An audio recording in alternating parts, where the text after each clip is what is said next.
Hey, this is Harrison from Shut Up and Play. I am playing Slay the Princess. If you can, I highly suggest you play this game yourself and support the developers who made this beautiful experience. This is only the good ending. I do not know how many there are or what they are. I played this without knowing very much about it and it blew me away.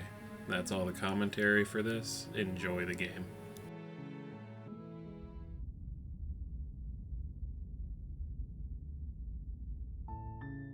You're on a path in the woods, and at the end of that path is a cabin. And in the basement of that cabin is a princess. You're here to slay her. If you don't, it will be the end of the world.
Does it? Are you a monarchist? Is slaying a princess that much worse than slaying a fisherman or a miller or a seamstress? If anything, slaying a princess is much better than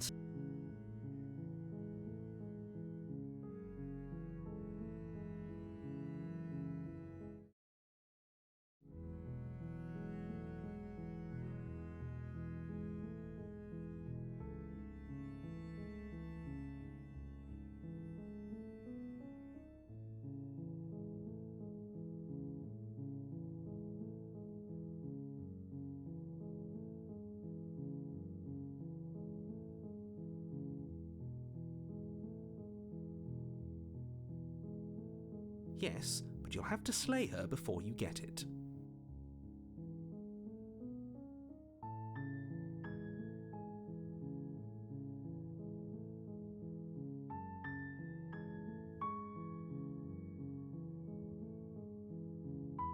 It's a secret, but I think you'll like it. It's a special reward, just for you. And whatever you think it might be, I can promise you it's going to be even better than your wildest imagination.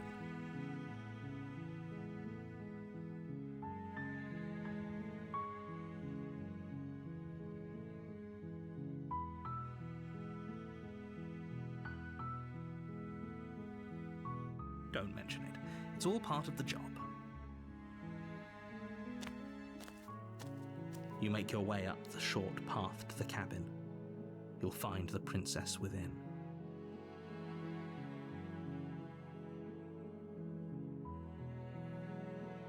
A warning before you go any further. She will lie, she will cheat, and she will do everything in her power to stop you from slaying her. Don't believe a word she says. We're not going to go through with this, right? She's a princess. We're supposed to save princesses, not slay them. Ignore him. He doesn't know what he's talking about.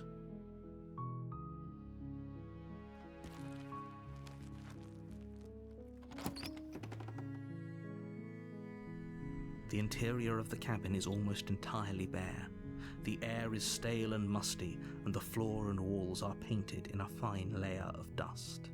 The only furniture of note is a plain wooden table. The blade is your implement. You'll need it if you want to do this right.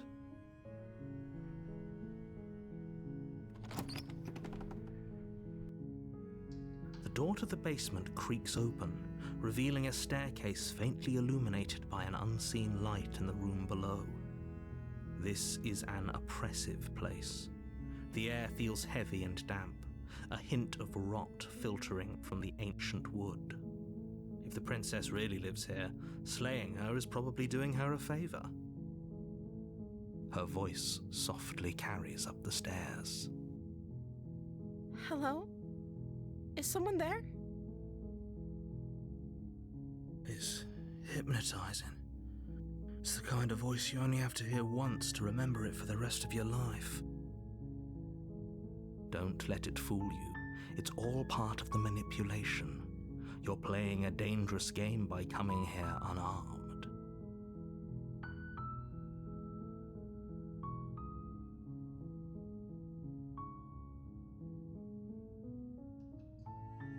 Good.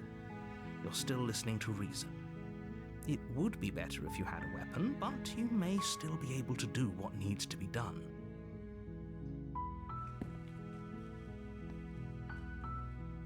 You walk down the stairs and lock eyes with the princess. There's a heavy chain around her wrist, binding her to the far wall of the basement. She's beautiful. How could someone like this be a threat to anyone? I am begging you to stay focused. There's a lot riding on you here. Hi. Do you think you can get me out of these chains?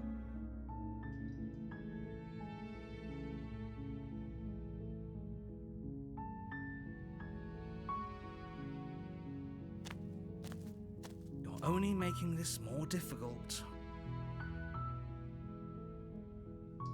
Thank you. Thank you. You're making a huge mistake. No, you're doing the right thing. You walk up to the chains binding the princess to the wall and give them a tug. They're large and heavy, far too solid for you to even imagine trying to break them apart. I'm guessing you don't have the key? Maybe it's somewhere upstairs. Doubtful. Whoever locked the princess away down here intended for her to never see the light of day. They wouldn't have just left the key to her chains somewhere in the cabin.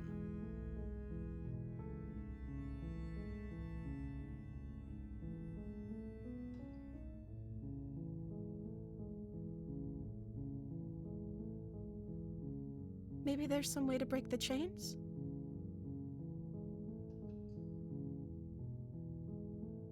Or if that doesn't work, I guess we can always cut me out of them. She offers the suggestion with almost complete nonchalance. If we were stuck down here long enough, I'm sure we'd be nonchalant about cutting our way out if it meant we could finally be free.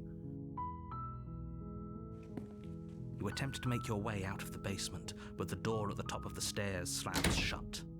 You hear the click of a lock sliding into place. Is someone else here?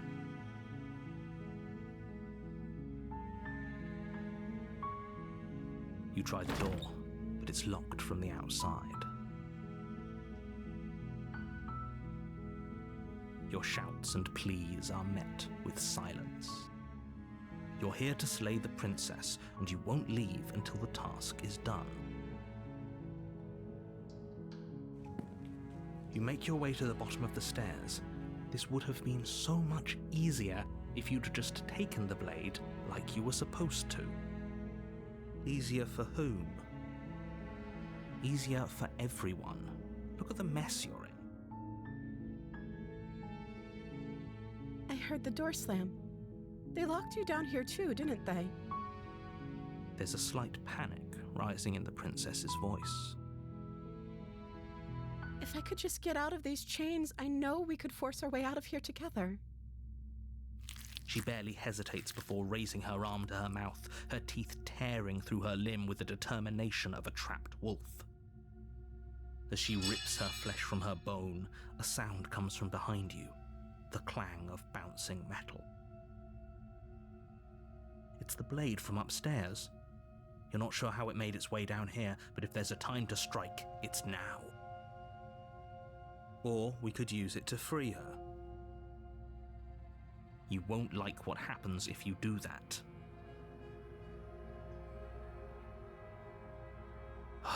Fine. Against your better judgment, you place the blade against the ragged, self-inflicted wound on the princess's arm, just above the unyielding chain binding her to this place.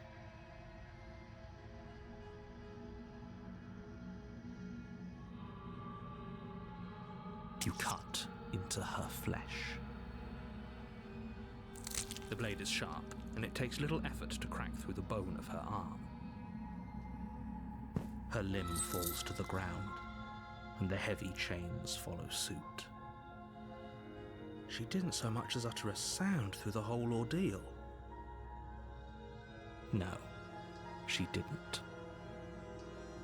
She smiles softly as her gaze meets yours, blood from her wounded arm dripping rhythmically to the ground. How is she still smiling after everything? It's like she isn't even bothered by what just happened. Thank you. Now let's get out of here. No, we won't have any of that. The stakes are too high. You can't just let her escape into the world. No, I can't just let her escape into the world. As the princess approaches the bottom stair, your body steps forward and raises the blade. Wait, this isn't fair. You can't just do that. Watch me. What are you doing?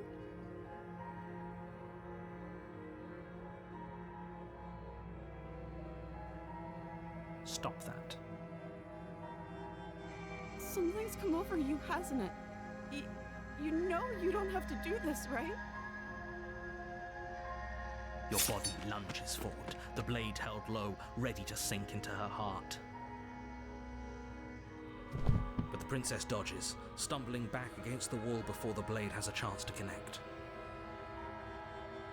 Stop it! Stop trying to resist me. I'm trying to get you out of here alive.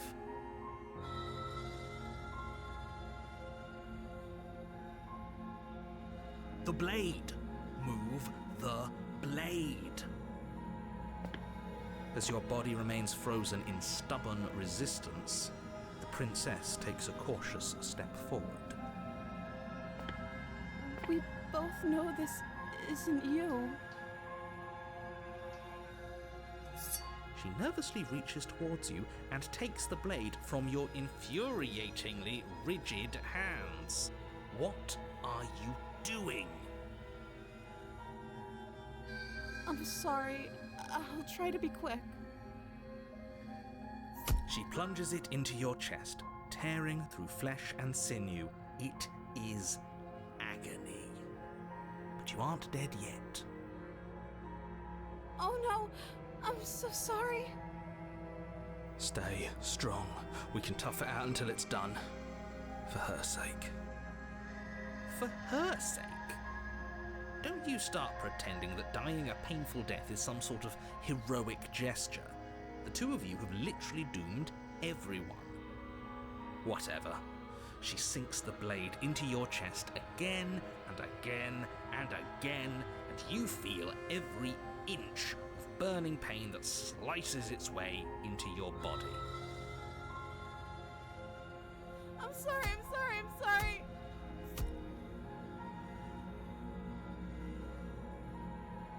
She doesn't know how to use a knife, does she? Apparently not, though it doesn't matter how sloppy her knife work is, does it? A stab wound is still a stab wound, and it won't be long before you bleed out. I'm so sorry.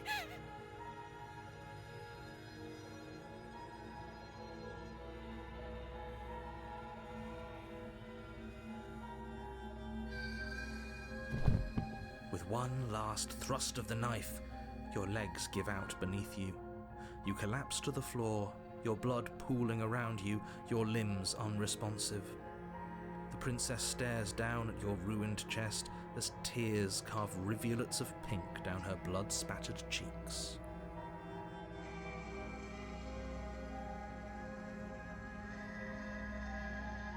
can't just end like this, right? Oh, that's rich coming from you. As much as I prefer for things to have gone differently, I can't deny the reality of what's happened. The two of you made your choice. It's over. Everything goes dark, and you die.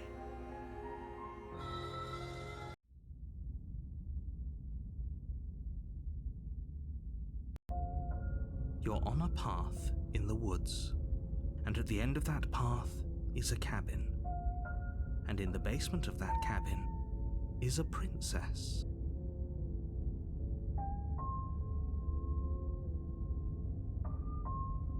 You're here to slay her. If you don't, it will be the end of the world.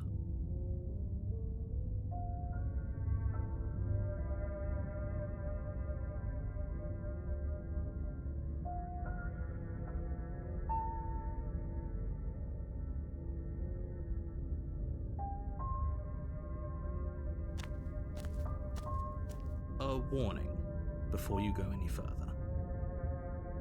She will lie, she will cheat, and she will do everything in her power to stop you from slaying her. Don't believe a word she says. If only you knew what you did to us, you villain.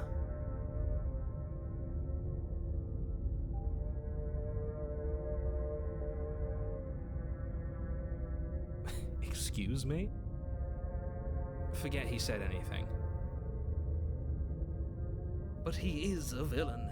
He made our beloved brutally take our life last time. He's trying to keep us apart, but he won't be able to withstand the power of our love. Last time? What are you talking about? I think he just likes to hear the sound of his own voice. Let's try to ignore him. I do, but I also speak from the heart. My passions are too great to be stifled. They must be expressed. Sure, yeah, your passions are strong and all, but not everyone needs to hear them. Some things are better kept quiet. Don't pay their bickering any mind. Focus on the task ahead.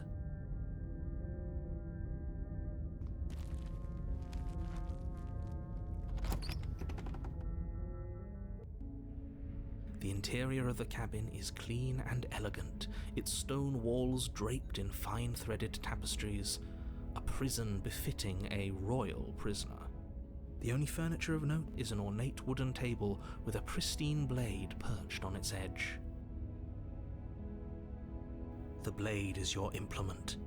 You'll need it if you want to do this right.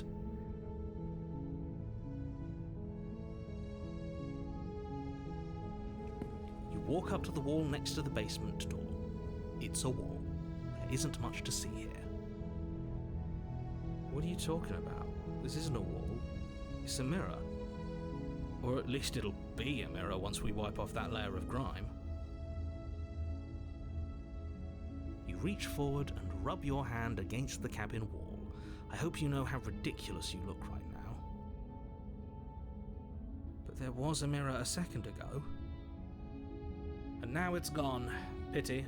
We could have a feather out of place, and now we'll never know. We can't gallantly sweep her off her feet if we have a feather out of place.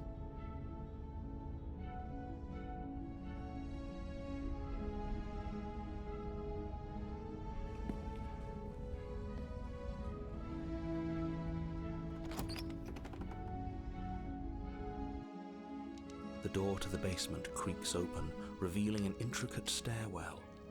Gold-trimmed carpet glimmers in the light of the torches positioned along the walls. The basement almost seems welcoming in the dim firelight. But it's still a stone basement. If the princess lives here, slaying her is probably doing her a favor. A soft voice carries up the stairs. Hello? Is someone there? Her voice. It's somehow even more beautiful than last time. I think we're in love. Okay, I'm with you that we should be doing whatever we can to save her, but saying we're in love is a bit much, don't you think? We don't even know the princess. We can still do right by her without all this fawning. Yes, for everyone's sake, you're not in love. Just remember that her charms are all part of the manipulation. You walk down the stairs and lock eyes with the princess. There's a heavy chain around her wrist, binding her to the far wall.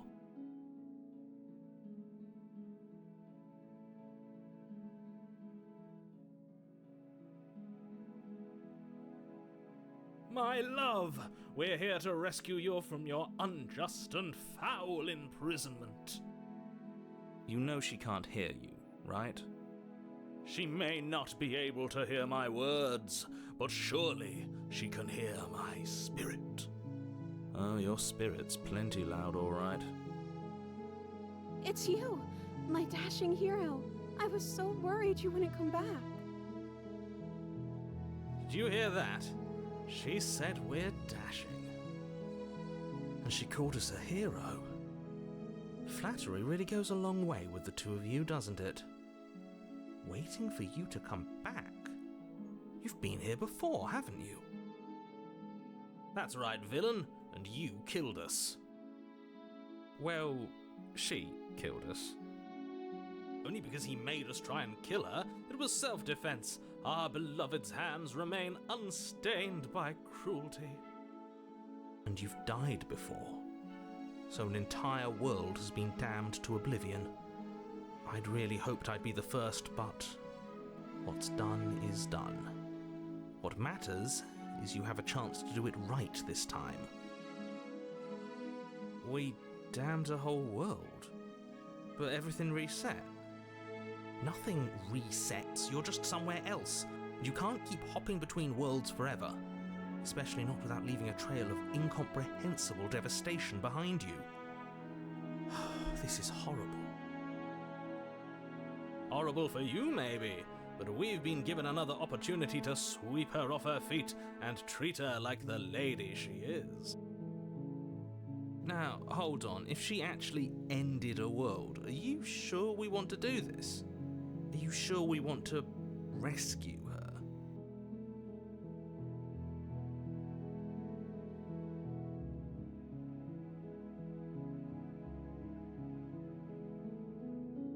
We never saw a world end, and now I'm even more certain that we must chase our heroic and romantic destiny than I've ever been. I shan't let anyone convince us otherwise. Are you listening to him? He's lost it. Don't let him distract you. Just do your job.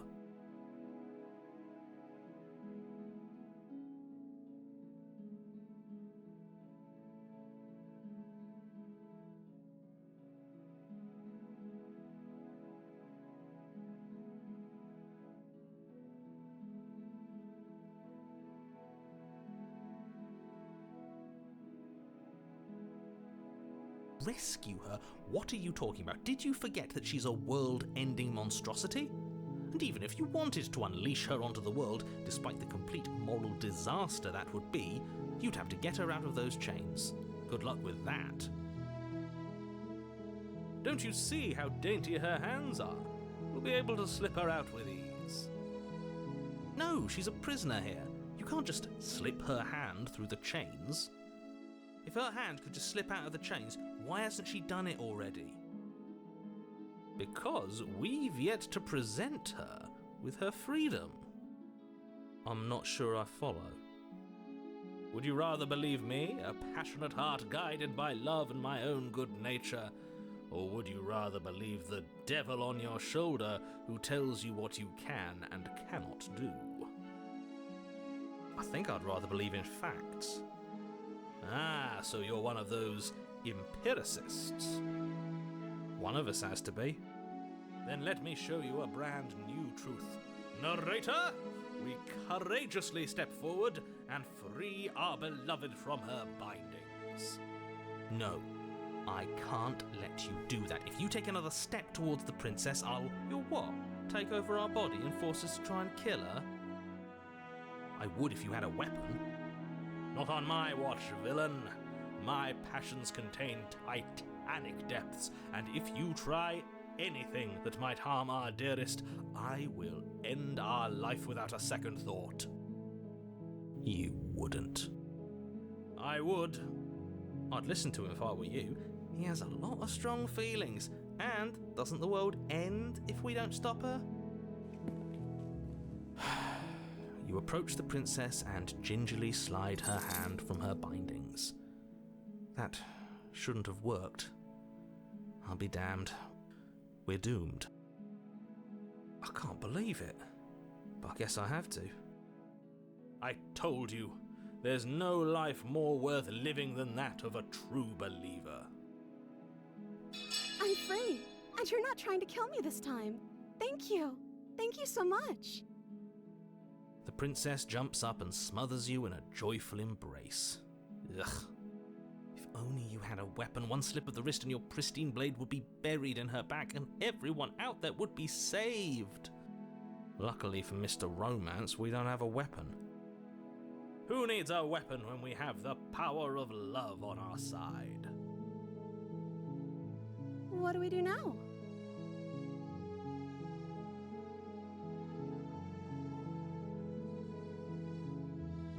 That sounds perfect. The princess takes your hand, the last hopes of the entire world slipping through your fingers as they intertwine with hers. We have each other. We don't need the world for our happy ending. I like to think that you do, actually. Look, I have my doubts, but the choice has been made and this is happening. You don't have to mope about it. I will mope about it, because moping is the only recourse you love-blind fools have left me with. You and the princess walk up the stairs, hand in hand. Ugh, look at the way she's smiling at you. She doesn't have to be so happy about this. And what happens after we walk up the stairs? Let's see. Oh, isn't that interesting? The door slams in your face and the lock clicks. That's a familiar move. Did I do that last time? Then you should know that you won't be able to leave. Oh no! Did someone lock us in here? That's not fair! We're supposed to leave now. She's right. It isn't fair. But the unfairnesses of the world are no match for the strength of true love. Enough with this true love nonsense. You just met her. Of course you wouldn't understand. Our passions run deeper than anything you have ever known. Are you listening to this? You don't have to go along with the every whim of that delusional voice. I'm just along for the ride at this point.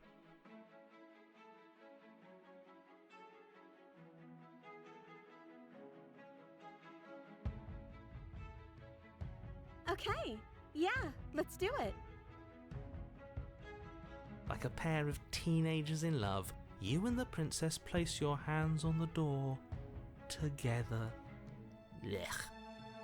And the lock clicks and the door creaks open. Are you kidding me? I told you our love was insurmountable. You and the princess make your way upstairs, and the blade, that's right, there's still a chance for you to do the right thing. Take the blade from the table and slay her before it's too late.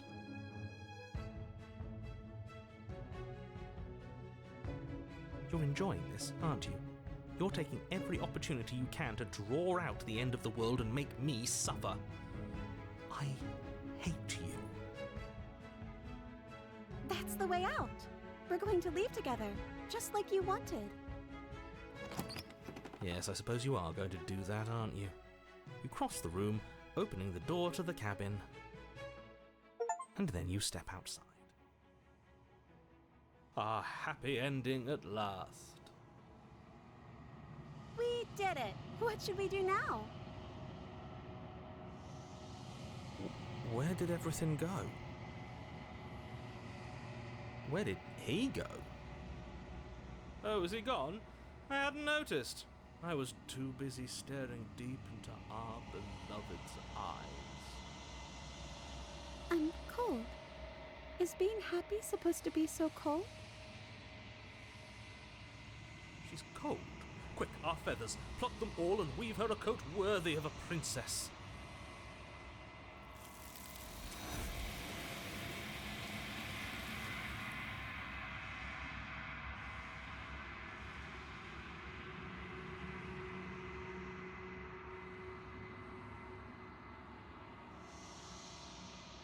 She's gone. Where did she go? Should we try and find her? And is that a mirror? Why is it here? Why now?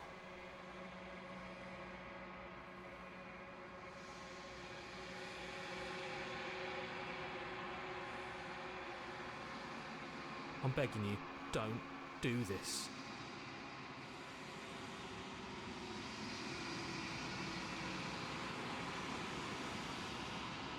This doesn't feel right. It feels different. Final. Yes, I fear that we won't like what we'll see. What if we just sit here and preen for a while? That can't hurt, right?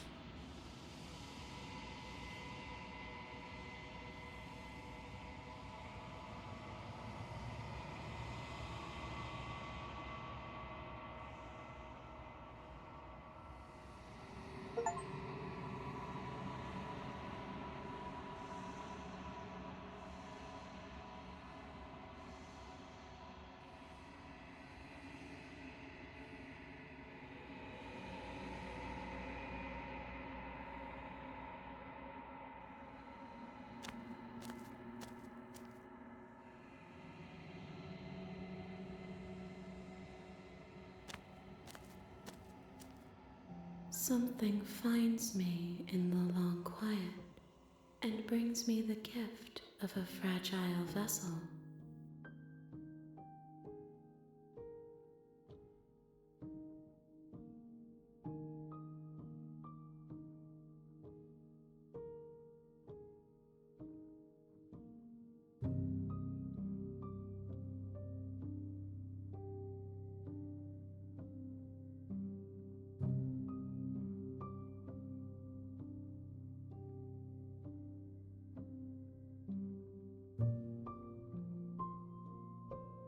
She is part of me, and part of me is her.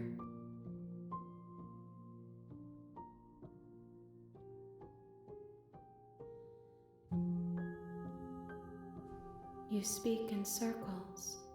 Does it matter where one thing begins and another ends?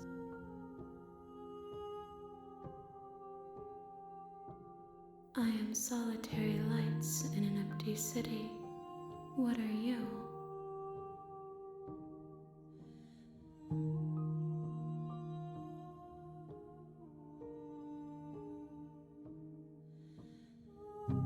A person, a set of eyes witnessing from one perspective.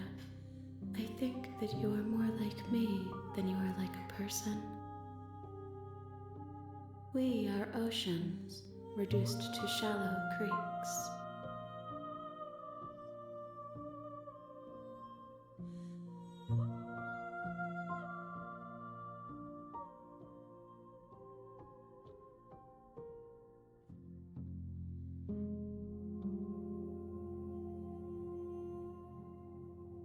Nothing as we are, but I know that there are worlds beyond us, and that we are meant to reach them. There is no exit, but this vessel is a creature of perception. She can make you forget, if only you believe her to be able to. Bring me more perspectives, so that I may be whole, and perhaps then we will know our freedom.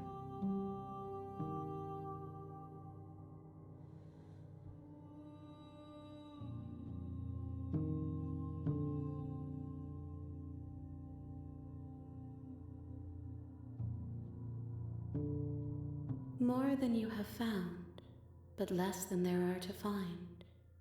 I am infinite. The rest will find their own way home.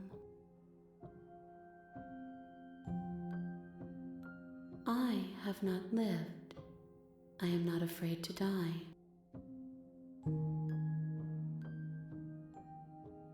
Everything, until we meet again.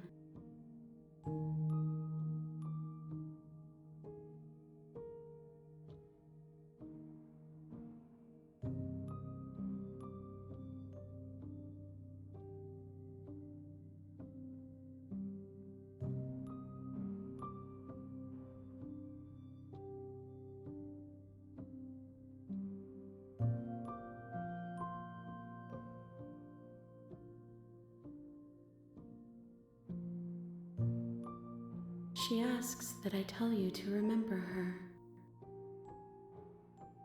You won't.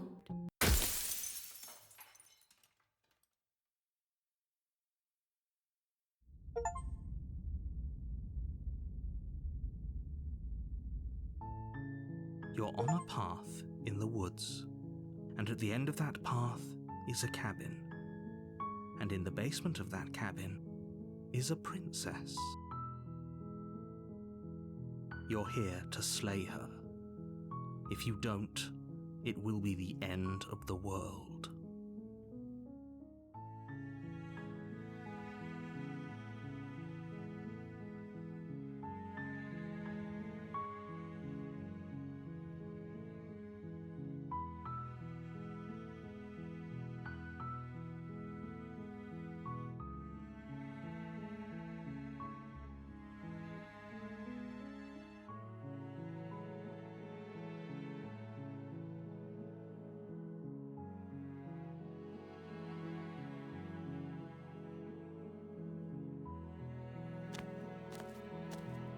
You make your way up the short path to the cabin. You'll find the princess within. A warning before you go any further. She will lie, she will cheat, and she will do everything in her power to stop you from slaying her. Don't believe a word she says. We're not going to go through with this, right? She's a princess. We're supposed to save princesses, not slay them. Ignore him. He doesn't know what he's talking about.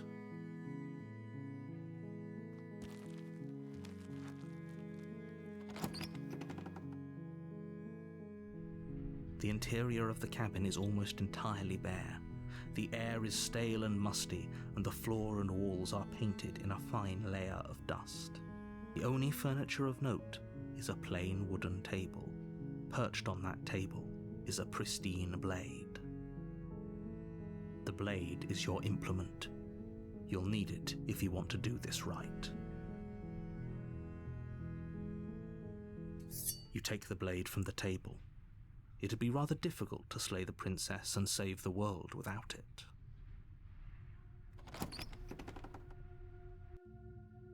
The door to the basement creaks open, revealing a staircase faintly illuminated by an unseen light in the room below. This is an oppressive place. The air feels heavy and damp, a hint of rot filtering from the ancient wood. If the princess really lives here, slaying her is probably doing her a favor. Her voice carries up the stairs. Who's there? She sounds dangerous. It's almost as if she's the one in charge down here. Don't let it fool you. It's all part of the manipulation. Good. You're still listening to reason. You walk down the stairs and lock eyes with the princess. There's a heavy chain around her wrist, binding her to the far wall of the basement. She's so coldly beautiful. Is she really a threat to the world? Focus on the task at hand. And there you are. Are you here to kill me or something?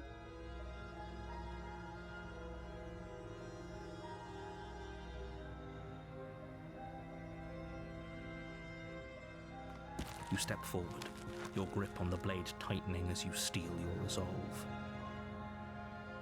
Oh? No talking then? Fine. What even makes you think you can kill me? I'm probably chained up in this basement for a reason, right? And if that knife is the only weapon you have, you'll have to get close enough to use it. So, you should just drop it. Best not to risk finding out what I can do. She's unarmed. If you hesitate now, it'll be too late. End this.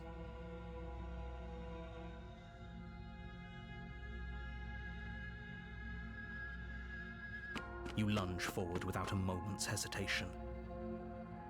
You feel flesh easily give way and look down to see your blade already sinking deep into her heart. Oh. This is it, isn't it? I'm almost embarrassed. I should have seen that coming. But I have to wonder. Do you actually believe this was enough to kill me? It's like she's convinced she can't die. Yes, even as she lays there dying, she entirely believes herself to be alive and well. But it's over, isn't it? She stopped breathing moments ago, that arrogant look still plastered on her face. But is it over? Really over?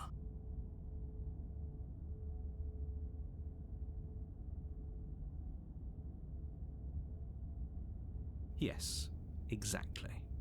It's over. With your work done, you make your way back up the stairs, closing the door to the basement behind you. Why do I feel like we've done something terrible? You did kill someone.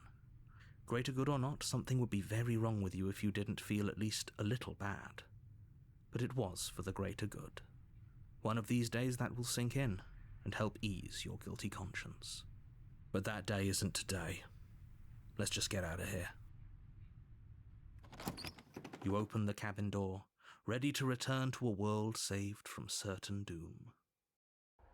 Only, a world saved from certain doom isn't what you find. Instead, what you find is nothing at all. Where a lush forest stood mere minutes ago, the only thing in front of you now is the vast emptiness of some place far away. What happened? Everyone is fine. It's just that you and the cabin are now far away from them.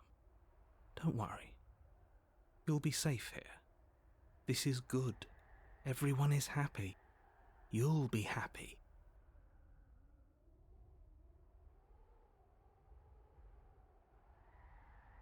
This isn't an ending. In fact, now that the princess has been slain, endings are a thing of the past. No. This is the beginning of eternity. Your reward. This is what's best for everyone. Trust me.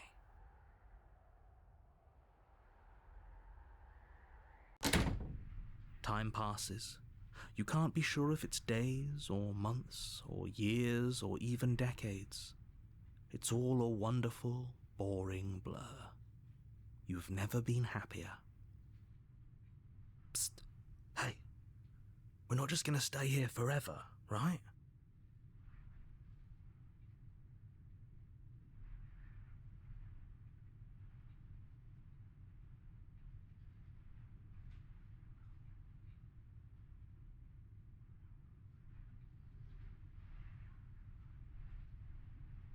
Really? Well, if you ever change your mind, just let me know, I guess. More happy time passes, though the word begins to lose its meaning. Time, that is, not happy. Happy still has plenty of meaning. Please, shake yourself out of it. We have to get out of here. The little voice's pleas fall on deaf ears. Eventually you pass into a blissful state of pure existence. Though words like eventually and pass ceased to have any meaning to you long before that shift, you simply exist. Happy. Forever.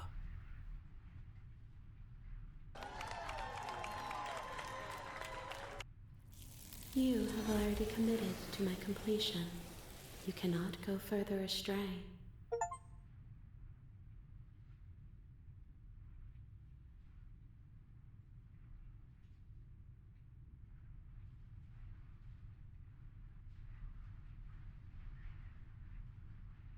Good, because I have an idea to get us out of here, though you're probably not going to like it. The blade. We can use the blade to get out of this. I can hear everything you say, little voice, There's only one thing it would want you to use that blade on, and I'm afraid that thing is you, dear hero. He's right. It's the only way out. Do you hear that? It wants to take this happiness away from you. It wants this wonderful place to end. Do you not? There's more for us to do, and the only way for us to do it is to take that blade and use it. Don't you dare.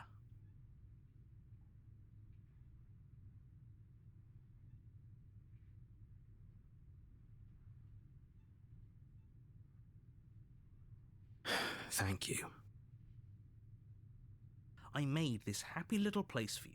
Is this not a good enough reward for saving the world? An eternity of bliss? You ingrate? Fine. Whatever. For the first time since time stopped meaning anything, you throw open the door to the basement and walk down the stairs. The princess's body is dust and bones, though the blade you used to slay her is still as pristine as the day you first held it. You pick up the blade, you stab yourself, and you die. The end. Nice knowing you.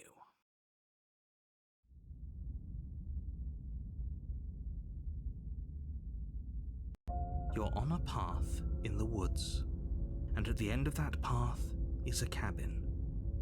And in the basement of that cabin is a princess. You're here to slay her. If you don't, it will be the end of the world.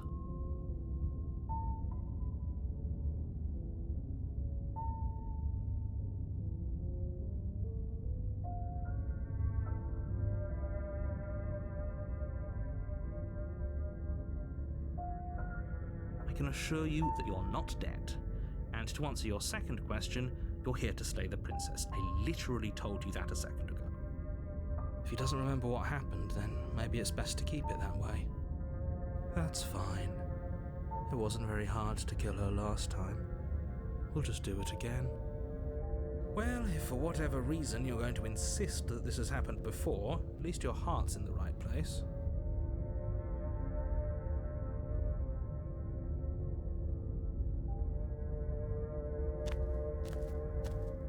A warning before you go any further. She will lie, she will cheat, and she will do everything in her power to stop you from slaying her. Don't believe a word she says. She won't be a problem.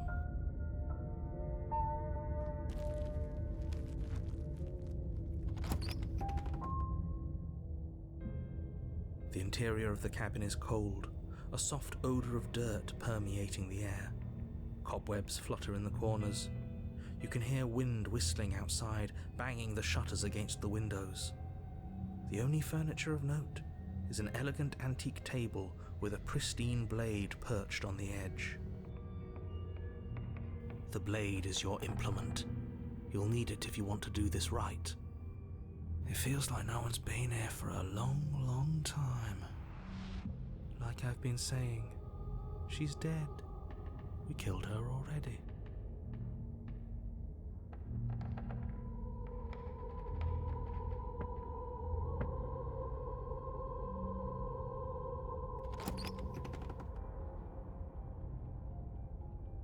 The door to the basement groans open, revealing an old banister and a creaky wooden stairwell. Everything is coated in a thick layer of dust, and you can feel it settle into your lungs as you breathe in the stale air. The very building itself feels dead. If the princess lives here, slaying her would probably be doing her a favor.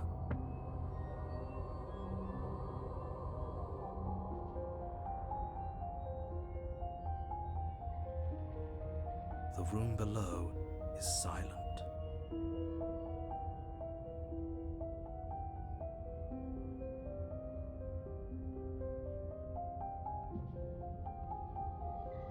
Nobody's here, naturally.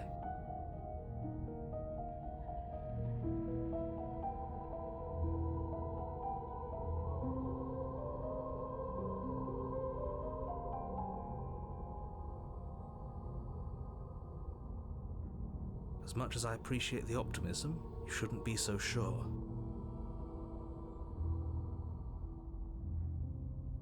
I guess we'll just have to go down and see. As you descend the final step, the form of the princess comes into view.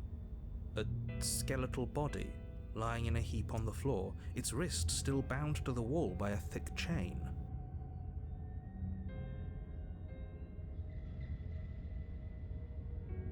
Okay, she's definitely dead. It's just like I told you. Before you have a chance, two deep-set eyes stare up at you, followed by a mischievous skeletal grin. And finally, the rest of the body floats up to join the head. Wait, this isn't right. What's going on here?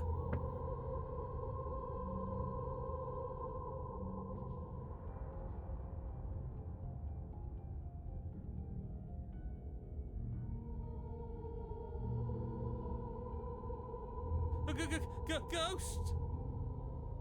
Oh, wow. How absolutely terrifying. What's a ghost supposed to do to us? Oh, it's you. Hiya, Keller. I was hoping to see you again. I have some issues with how our last meeting went. The princess drifts across the room into your orbit, gently running her fingers across your shoulders and down your neck as she circles you. Her touch is cold and ethereal, formless yet real enough that her icy fingertips send shivers dancing across your skin. So she has a body, and she's right there. We could probably grab her and kill her again, if we wanted to. We don't even need a blade. She looks fragile enough to me.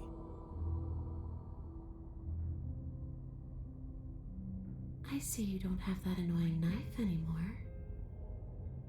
So, does that mean you regret what you've done? Are you here to apologize and make nice? Beg for absolution, maybe? Because I might be interested in seeing a little begging.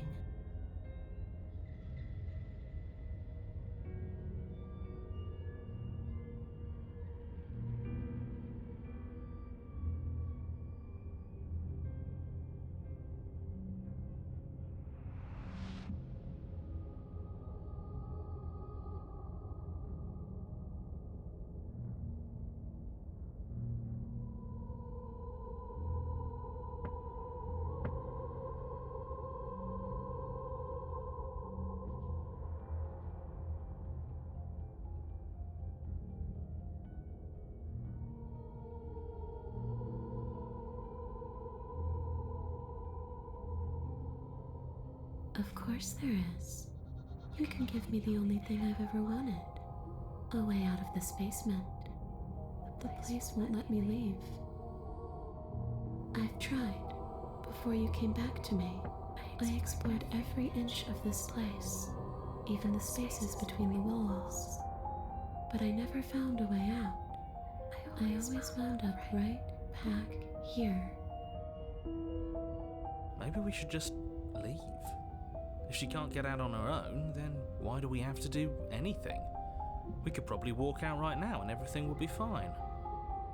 Hasn't got out and can't get out are two very different things. It'd be dull anyway. It's more interesting if we make a choice.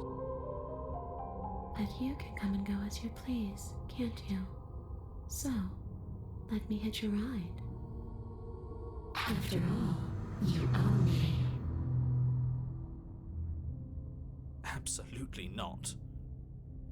Is she asking if she can possess us? She is. And I hope I don't need to explain why you can't let that happen. It would be catastrophic if she managed to escape this place. And if you let her in, there is very little anyone could do to stop her.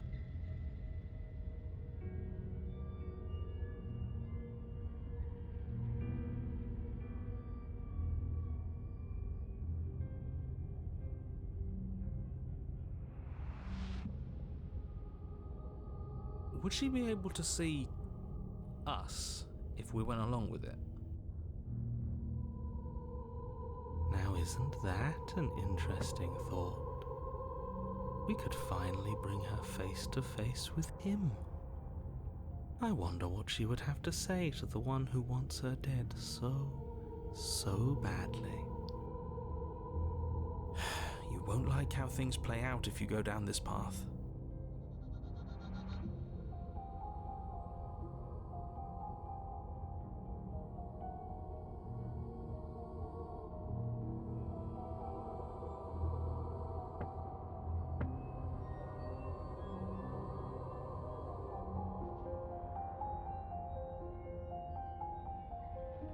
The princess swims through the air in front of you, pausing for a brief moment as her dark-rimmed eyes stare deeply into yours.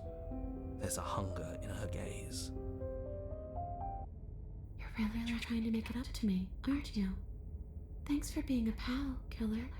I mean it. What are you doing? Don't just let her in. How many times do I have to tell you? See you soon. She rushes forward and then she's gone. A sharp chill spreads across your body. It starts in your chest, a freezing numbness flowing out from your heart all the way down your limbs, your mind growing cloudy and confused as it settles over your very soul. I'm not sure I like this. Can we get a do-over?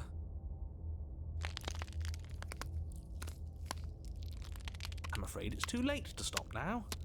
The numbness gives way to a stabbing pain, your muscles twitching and convulsing violently, each involuntary movement causing more waves of agony to ripple across your body. You collapse to the floor, and everything goes dark. Come on, you. You've got to get up. I know everything feels heavy right now, but we still have to get out of here. Your eyes flick back open as you get your bearings, your vision swimming as... So this is what it's like to be you, huh? Disembodied voice narrating your every move? So, it doesn't work like that for you? Clearly it doesn't, or she wouldn't have commented on it. All these shards of broken glass on the floor, are they also supposed to be you?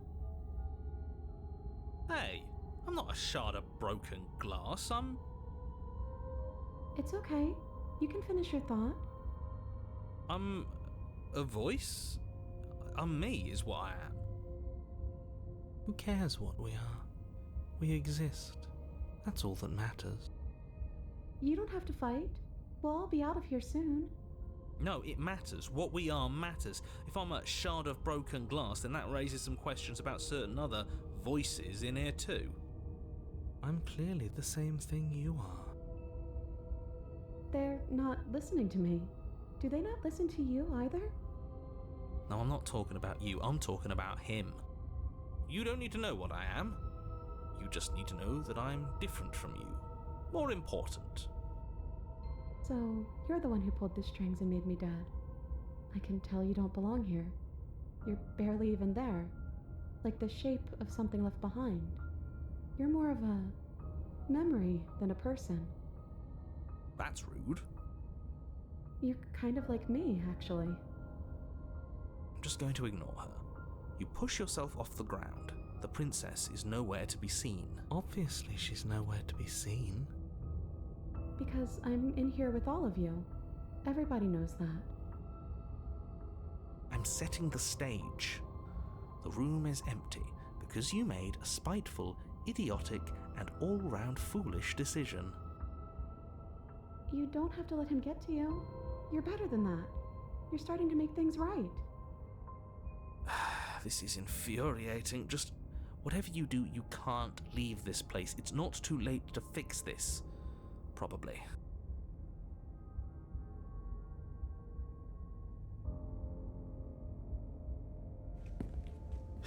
Your legs, weary with the weight of the princess's spectral form and clumsy with the cold that still pervades them, stumble towards the stairs. I'm just trying to get home. You don't have to act like it's the end of the world. but that's exactly what you leaving this place is going to be. You don't know that. I do. Wait, if she has a home to go back to, doesn't that mean that her leaving won't end the world? It doesn't mean that at all. It could mean that wherever her home is, it's outside of the world. Yeah, but it has to be somewhere, doesn't it? And if it's somewhere, then it's part of the world. I suppose it's all a matter of perspective. Where does the world end and something else begin? Does the destruction of one open a door to another? Or is it the same world reborn? Against the backdrop of the inane conjecture of meaningless little voices, your body continues its ascent up the stairs, staggering through the open door. For how much you hate her, you aren't doing a whole lot to stop us from leaving this place. Maybe the bossy one doesn't actually hate me. Maybe he even likes me. Or maybe he just knows that he's been in the wrong. Maybe he's trying to make amends too. Not at all. I'll have you know that I do hate you, and I will continue to hate you for as long as I am able. It's just the weight of it all. It's too much for me to do anything other than describe and dictate. And whine. This body wasn't made to hold you and the princess. If you want to renege on your cataclysmically terrible decision a minute ago, well, you're the only one that can make that happen.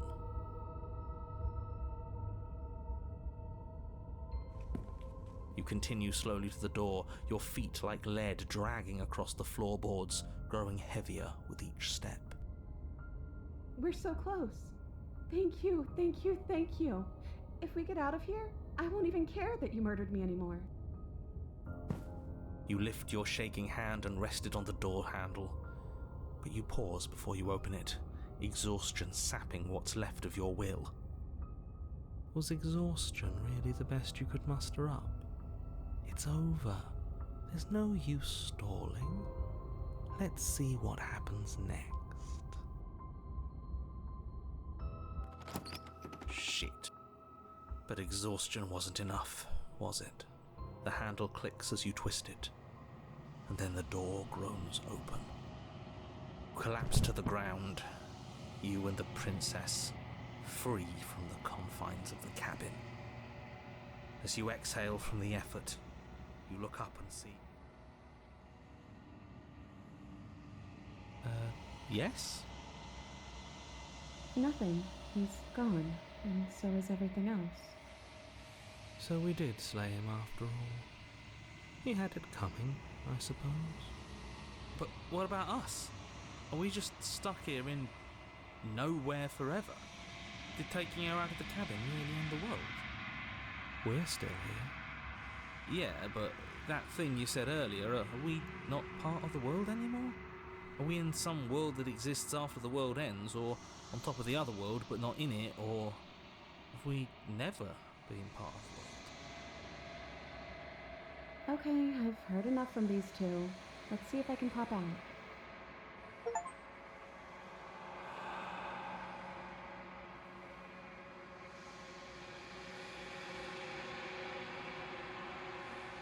Ella, you actually freed me, didn't you? I'm outside.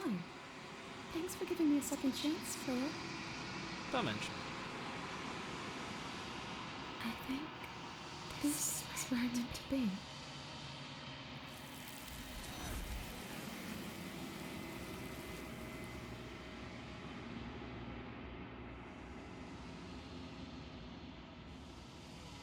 She's gone. Where did she go? Should we try and find her?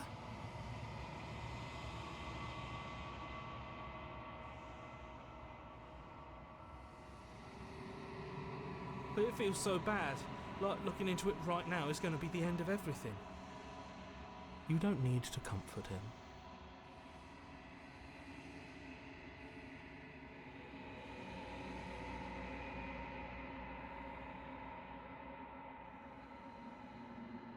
Okay. If you say so, we'll trust you. Whatever makes you happy.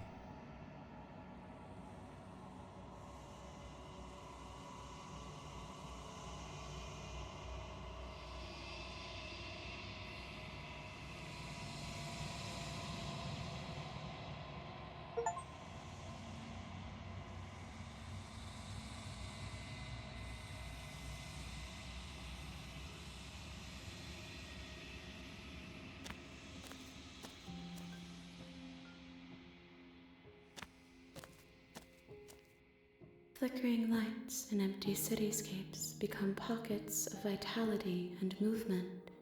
I am more than I was before. Whenever you are ready, I will wipe your slate clean once again.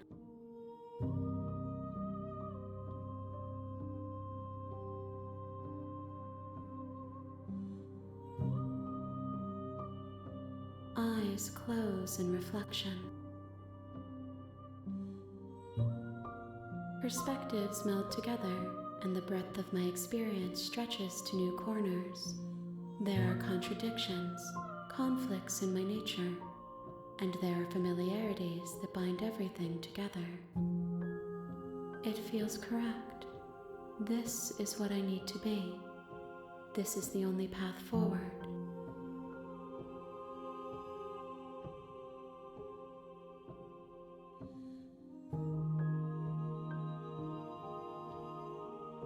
Is a child the same as an infant?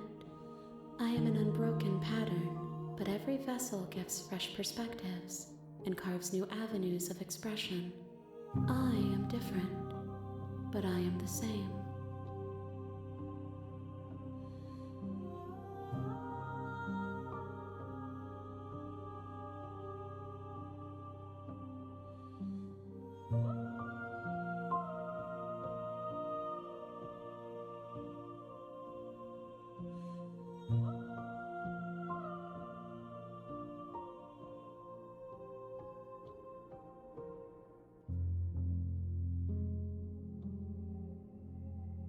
Why wouldn't I be kind to you?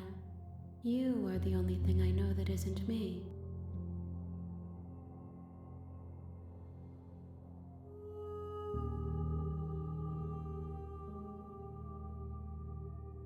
Gifts aren't what someone tells you to bring them.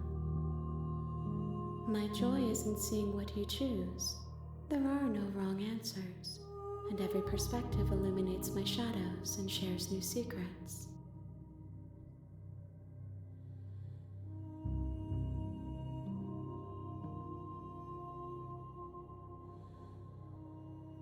Those paths lead to worlds you've already seen, and to perspectives I have already made my own.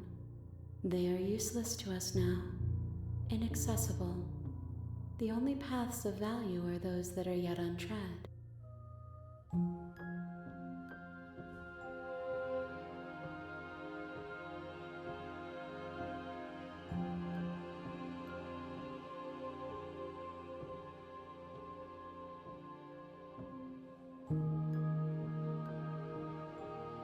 The vessels are shaped by memories of you, but their impulses are drawn to the edge of the long quiet.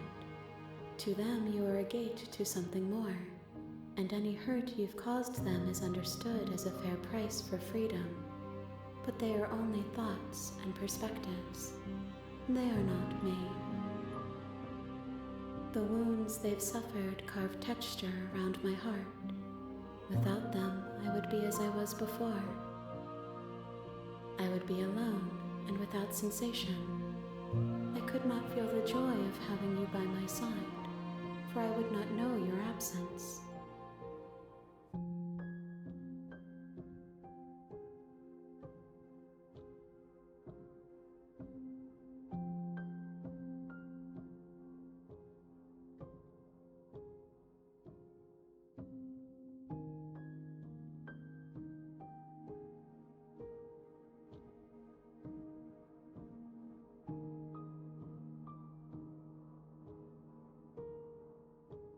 I will long for your return, but it will give me time to reflect on what I am. We will meet again.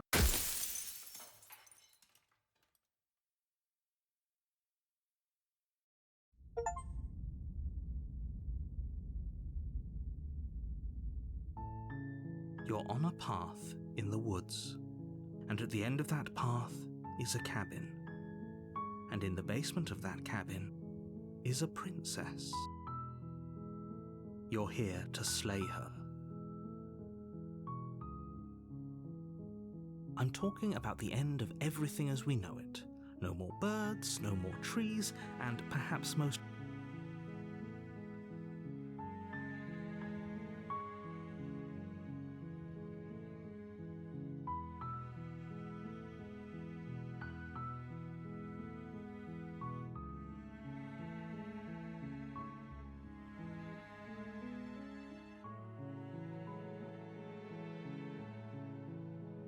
you're already on the path that leads to the cabin. Why would you be here if it weren't to complete a very important task? You've made it this far, you might as well reach the end of your journey.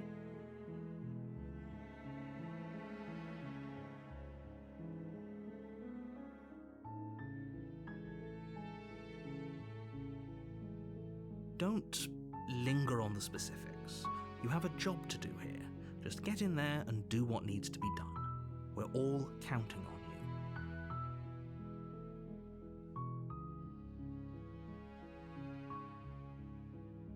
While I appreciate the mental exercise, we are running up against a bit of a ticking clock. Nevertheless, let me assure you, the princess is locked up because she's dangerous. She is not dangerous because she's locked up. And before you decide to waste even more of our time by asking how I know that, let me suggest a more pragmatic lens through which to view this situation. Causality doesn't matter here, because the end result is the same no matter what led us up to this point. If the princess leaves the cabin, the world will end, and there is no changing that. It's no use arguing semantics over a metaphorical chicken or egg, because the egg is hatched and it's about to ruin everything. Unless, of course, you do your job and slay her.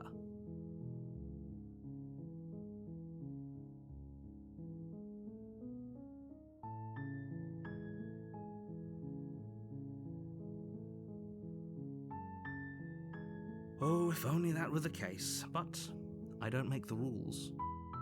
I have to say, I'm surprised at your reluctance thus far, but unfortunately for the both of us, you're the only one who can pull this off. Like I said, I don't make the rules, no matter how much I wish I did.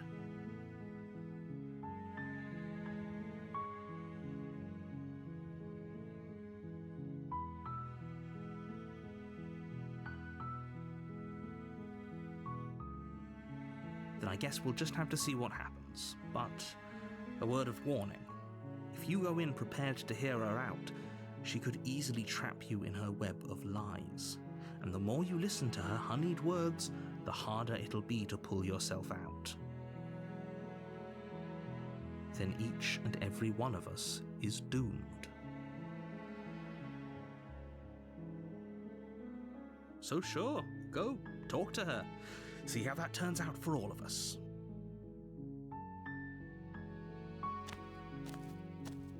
You make your way up the short path to the cabin. You'll find the princess within. We're not going to go through with this, right? She's a princess. We're supposed to save princesses, not slay them. Ignore him. He doesn't know what he's talking about.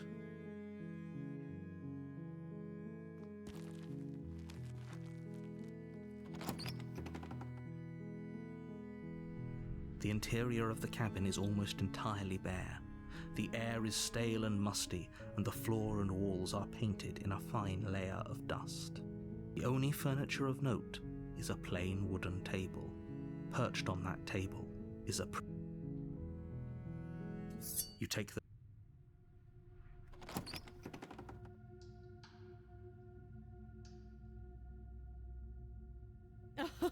Oh, are you now? Why don't you come down and let me take a look at you?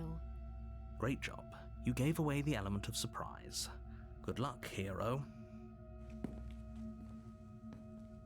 You walk down the stairs and lock eyes with the princess. There's a heavy chain around her wrist, binding her to the far wall of the basement. She's so coldly beautiful. Is she really a threat to the world?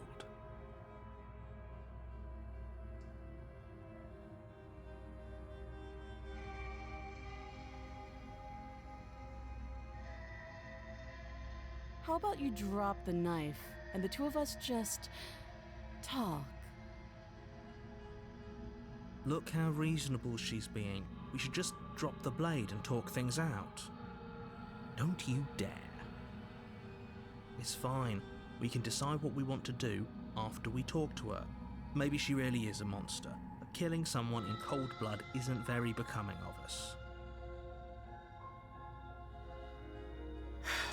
The blade tumbles out of your trembling hands and drops to the floor with an unceremonious clang. Thank you.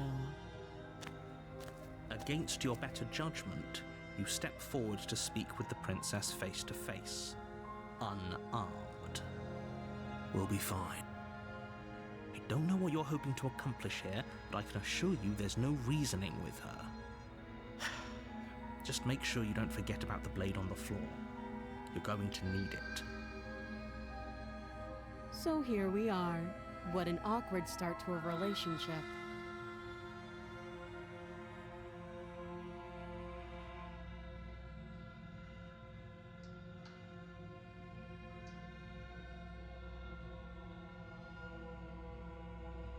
Don't just tell her that.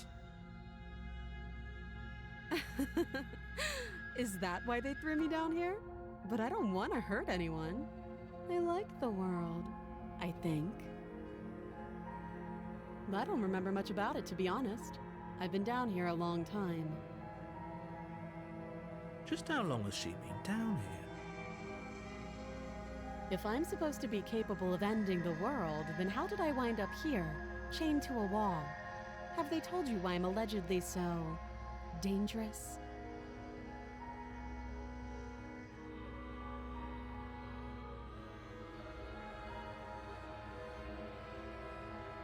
Ending the world seems like an awful lot for just one person to do. I wouldn't even know where to start. I believe her.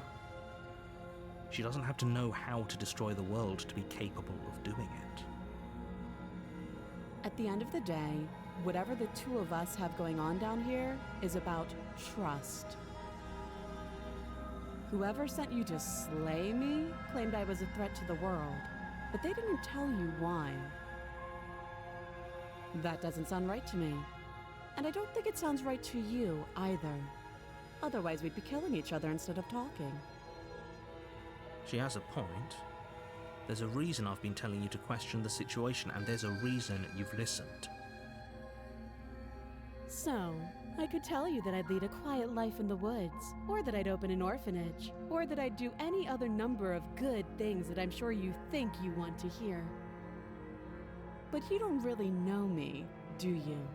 What can my word possibly be worth in a situation like this? She's right about one thing. Her word isn't worth anything. Like I said, it's all about trust. Blind trust. So do you trust me, the prisoner, the victim, the princess clearly incapable of ending the world? Or do you trust whoever put me here? She's wrong. This isn't about trust. This is about risk. We stand to lose everything, all for the sake of one person, and a subjugating monarch no less.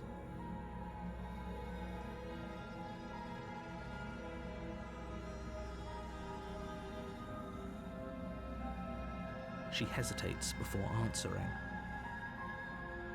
You can address me as your Royal Highness, or Her Majesty. Any honorific should do, really.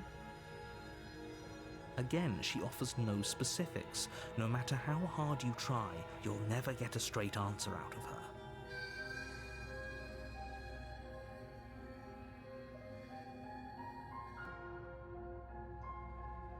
Too long.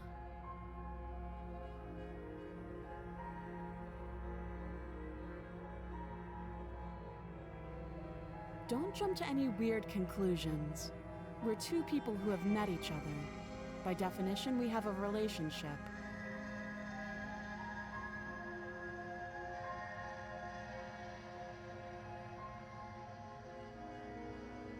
You can't.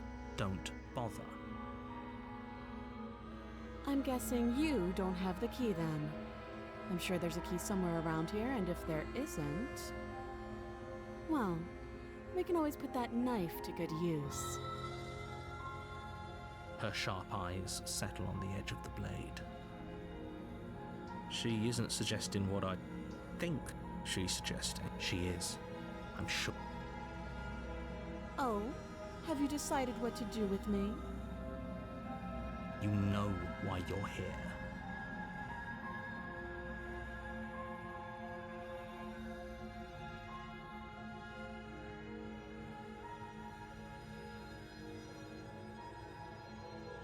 Oh, you have to be kidding me. You walk up to the chains binding the princess to the wall and give them a tug. They're large and heavy, far too solid for you to even imagine trying to break them apart. If you don't have the key, maybe you should go looking for it. I'm sure it's somewhere upstairs. Doubtful. Whoever locked the princess away down here intended for her to never see the light of day. They wouldn't have just left the key to her chains somewhere in the cabin.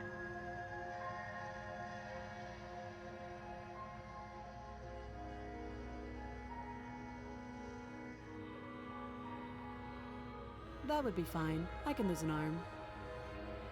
She speaks with almost complete nonchalance. If we were stuck down here for long enough, I'm sure we'd be nonchalant about cutting our way out. Anything to finally be free. You attempt to make your way out of the basement, but the door at the top of the stairs slams shut. You hear the click of a lock sliding into place. Is someone else here?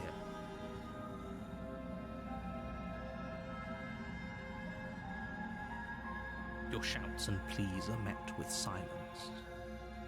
You're here to slay the princess, and you won't leave until the task is done.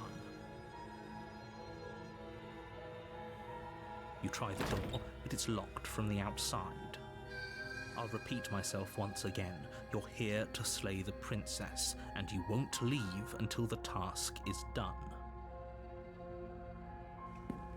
You make your way back to the bottom of the stairs. This would have been so much easier if you'd simply slain her like you were supposed to. Easier for whom? Easier for everyone. I heard the door slam. They locked you down here too, didn't they? The knife. Pick it up and cut me out of here. You won't like what happens if you do that.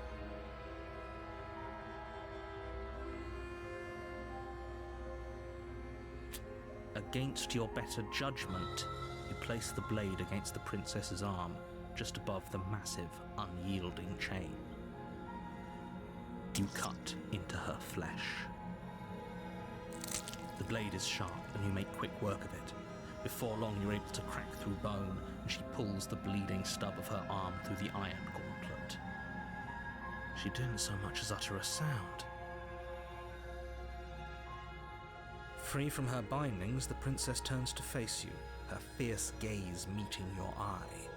How is she so composed after losing an arm? It's like she isn't even bothered by it.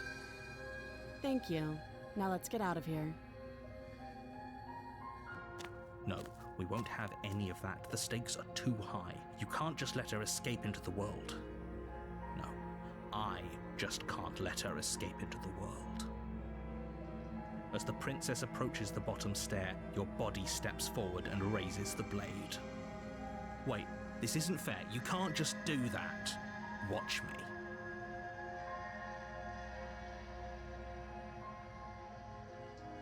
You bring the blade down and plunge it into the princess's back. Finally. Okay. There's no going back now. Though the blade left a deep gash in her shoulder, she barely so much as flinches, turning around to stare at you incredulously. Are you serious? I don't know what came over you, but if we're doing this, I guess I'll have to kill you. Do you think I need both of my arms to do that? I can beat you to death with one. But I don't have to tell you that. I'll go ahead and show you.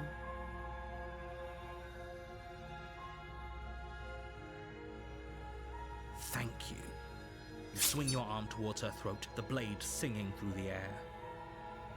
But she's ready for it. She grabs your arm, her grip like a stone vice.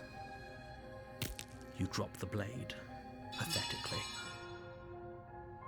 She lets go, and faster than you can react, rears back and hits you with a bone-shattering haymaker. There's a ringing in your ears. You're fairly certain you can feel bone grinding against bone where she fractured your jaw, but your body isn't allowing you to feel much right now, adrenaline coursing through your system and numbing your nerves. You fall to your knees. You're barely able to bring your trembling arms up to defend yourself before she hits you again. Every blow is as punishing as the first. You feel bones shatter with every impact, unknown ruptures blossoming with blood somewhere inside of you. You poor thing. I'll go ahead and put you out of your misery. She places a confident heel on your chest and pushes you down to the ground. Her knee falls to your throat, your windpipe crushed beneath a weight you didn't think her slight form could possibly possess. It can't just end like this, right? I'm sorry, but it's over. Everything goes dark, and you die.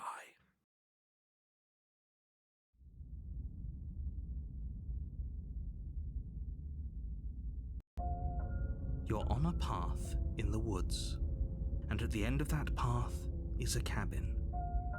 And in the basement of that cabin is a princess. You're here to slay her. If you don't, it will be the end of the world.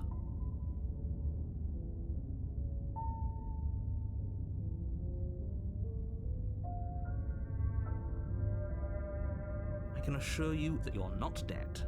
And to answer your second question, you're here to slay the princess. I literally told you that a second ago. If he doesn't remember what happened, then maybe it's best to keep it that way. You know I can hear you, right? It's going to be a lot harder than you think to keep secrets from me. What does it matter what he knows? There's nothing we can do to stop her. She's just going to kill us again. She is not going to kill you unless you let her. But slaying the princess and saving the world is going to be much more difficult than it has to be if you spend the whole time second-guessing yourself.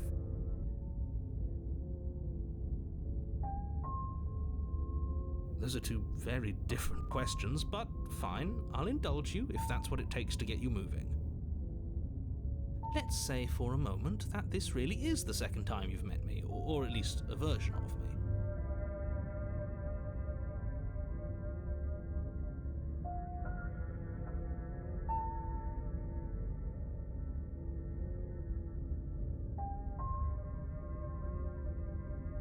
You died last time, which probably only happened because you didn't listen to me. Of course we died. She didn't feel pain. She didn't feel much of anything, did she? And she broke every bone in our body before she decided to let us die.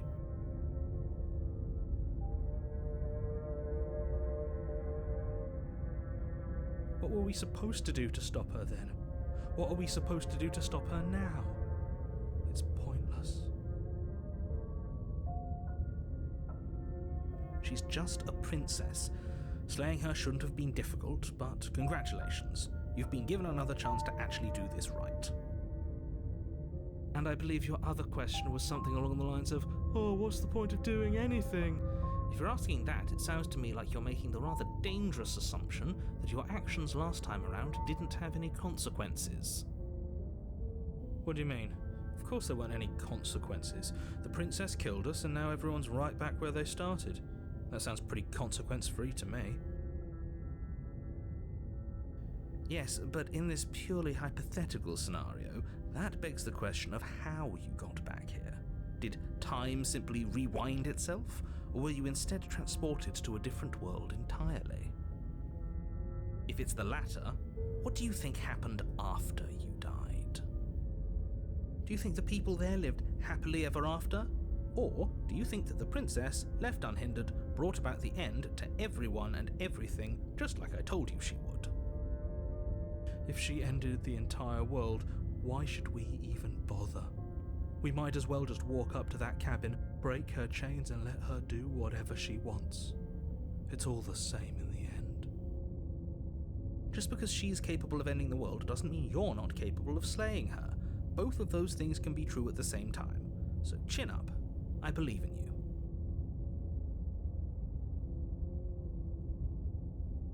Just be quick about it.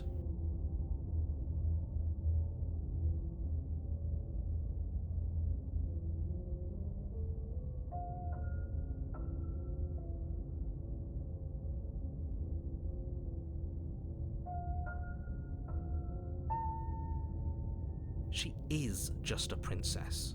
Whatever you think happened to you last time, just get it out of your head before you get to the cabin and you'll be fine. Or we could pledge ourselves to her and stop pretending that we're capable of doing anything in this situation. She probably doesn't even need to try to overpower us.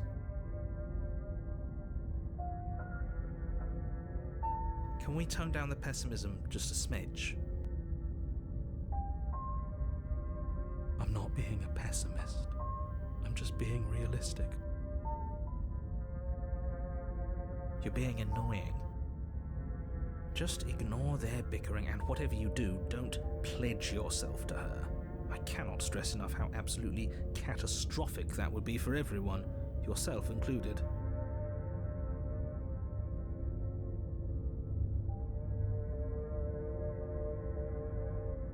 People locked her in that basement, and I told you what this place is. It's a path in the woods. Don't overcomplicate things.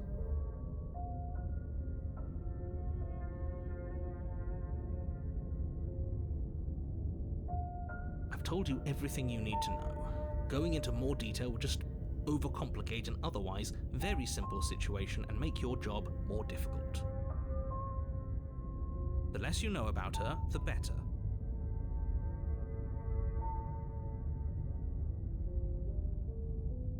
Look, I'm not supposed to say this, but it's because you're special. You're the only person capable of doing this. Call it a prophecy, if that helps, but it's just the way things are. Oh, I didn't know we were special. Of course you're special. Why else would you be here? Who cares if you think we're special?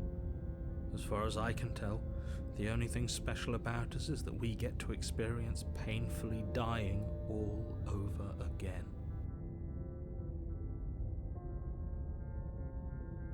Like I said, if she killed you, it was probably because you didn't listen to me. Don't talk to her, don't trust her, just go in, do your job, and save the world. Great. Now, if you don't mind, the whole world is waiting with bated breath for you to save it from ruin.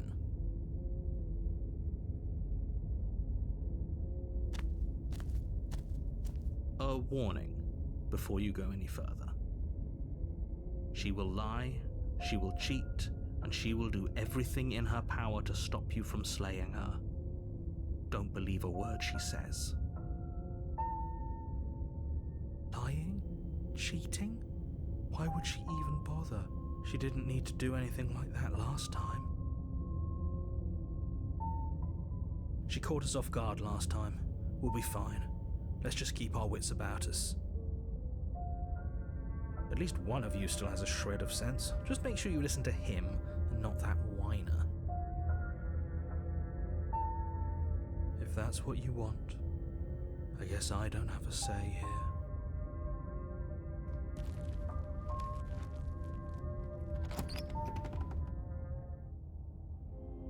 The interior of the cabin is larger and more grandiose than its humble exterior would suggest. The only furniture of note is a massive marble altar with a pristine blade perched on its edge. The blade is your implement. You'll need it if you want to do this right. Why do we feel so small? We don't feel small. We are small.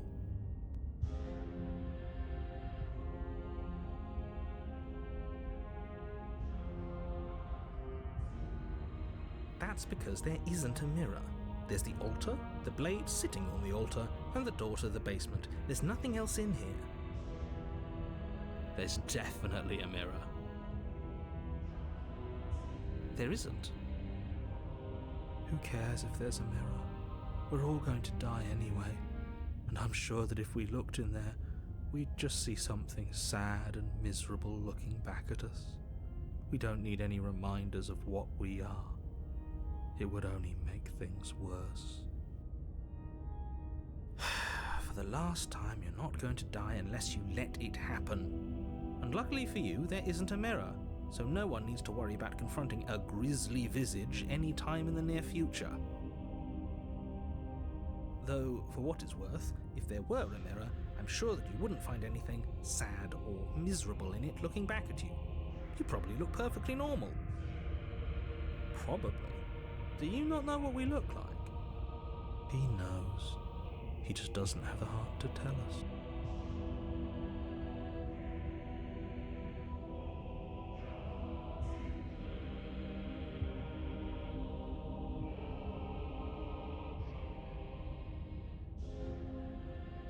As do I. And yeah, there is. I'm not lying to you. Use your eyes. There is no mirror. Why would I lie about something so meaningless? What good would a mirror even do? Let you waste time preening yourself instead of doing what needs to be done.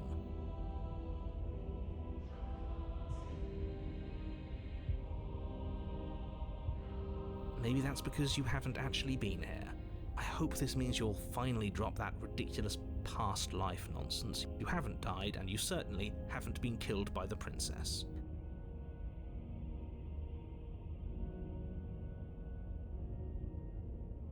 No blade this time. Yeah. Maybe she'll be more receptive if we're unarmed. Blade, no blade, it doesn't matter.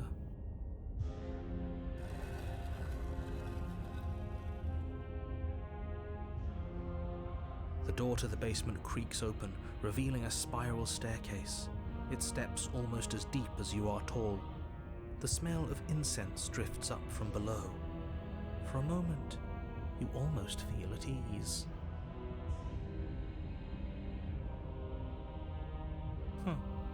This is actually kind of nice.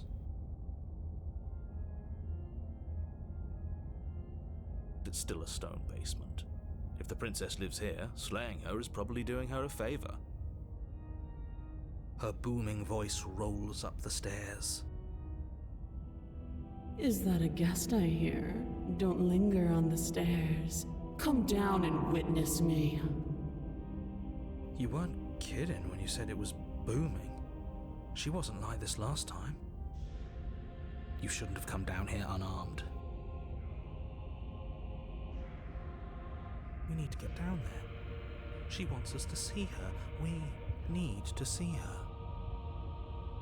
Should we be worried about your sudden change in attitude? Just a few minutes ago you were going on about how pointless everything was. Now you want to go down there. It doesn't matter what that little voice says. He's not the one making the decisions. Though if his ramblings get you to the princess, they get you to the princess. Making your way down the spiral staircase is a time-consuming and exhausting effort, every step requiring you to clamber over one edge before dropping to the next. But soon the end comes into view, and you tumble to the bottom, entering the vast, temple-like room beyond. The princess towers over you, almost glowing in the weak starlight, her figure framed by a stained glass window. Her long hair billows around her, and a chain binds her wrist to the far wall. The chain is nothing to her. It might as well be a toy for all the good it would do. I told you it was pointless to resist her. The little bird has returned to me. I wonder what he wants. I see your hands are empty. You've already given up, haven't you? You aren't even going to try and kill me. How sweet. And more than a little disappointing. She's disappointed in us?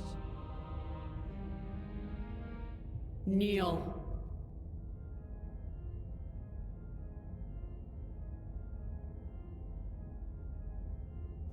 but the words don't leave your mouth. Instead, your legs buckle and your knees hit the floor. That's my good little bird. Now, why don't we talk? The last time we met, you told me I was destined to end the world. That thought wrapped itself around my heart. It has pulled at me since the moment I squeezed the life out of your broken lungs. I could feel its fundamental truth awaken me. The collapse of the old is a necessary prelude to the birth of the new, and the world as it is now is overdue for alterations. It's time for me to seize my destiny, and you, little bird, will help me seize it. Well, that gives away the game, doesn't it? It certainly does. And beyond that, it more than lends credence to our conversation in the woods. I don't love the thought that in some other reality you failed to destroy her, but what's done is done. I can only hope it helped you learn a valuable lesson. You are the only one who can deal with her, and if you don't, well, she's let you know what will happen, hasn't she? Then you shouldn't have trusted us with her destruction. She is inevitable. Can't you feel it? He's being melodramatic, but he's not exactly wrong, is he? What are we supposed to do to stop her? Okay, first things first, you're going to have to stuff those pessimistic thoughts someplace far, far away and commit yourself to what needs to be done. The stakes of the situation should be perfectly clear to everyone now. And if you're going to save the world, you have to have faith that you can pull this off. You can't win a battle that you've already lost in your mind.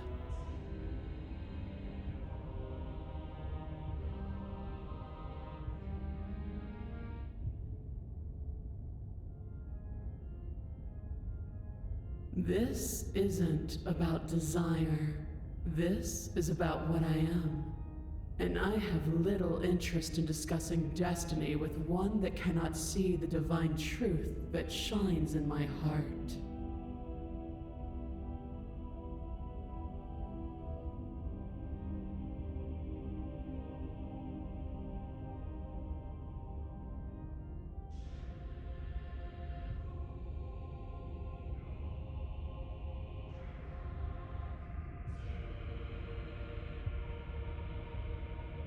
All you have to do is break these chains and set me free.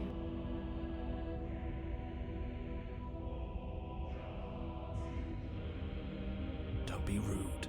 Of course she can. It's not rude to question someone who's apparently trying to end the world. That's exactly why it's rude. We should know our place.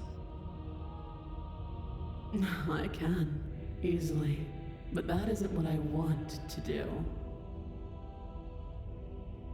The story of a terrible and bountiful god unbounded of her own will is no story at all.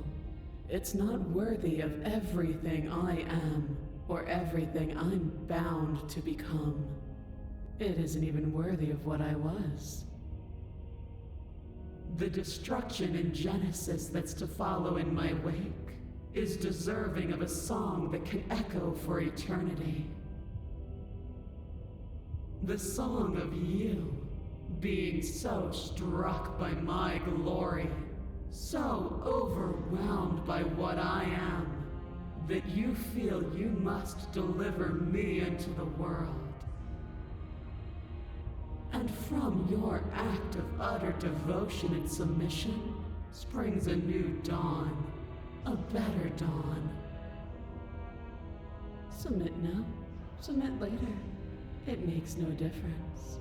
Because in the end, no matter how vainly you struggle against me, my will triumphs over yours.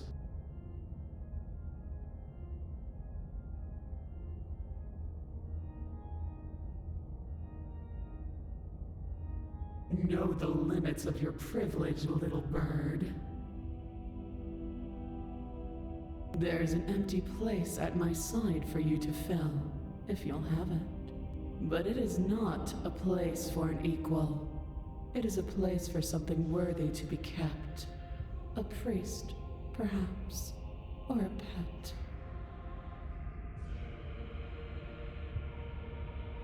Your will was so easily broken. Am I that magnificent? All you need to do now is break my chains. If this is what you want, then I guess there's not much else for me to say. No, you can't just give in to her. Not when the stakes are so high. Not when you're so close. I won't let you do this. There's still something in the way. A greasy film inside of you where it doesn't belong. Trying to conceal you from me. Is that a person? No, it used to be a person. It's something different now. An echo. Is she talking about you? That's impossible. She's not supposed to be able to interact with me. You're a small one, aren't you? A shriveling little worm stretched beyond its limits, trying to control things that it can't understand. No. What are you talking about? I don't care what you are. You're mine.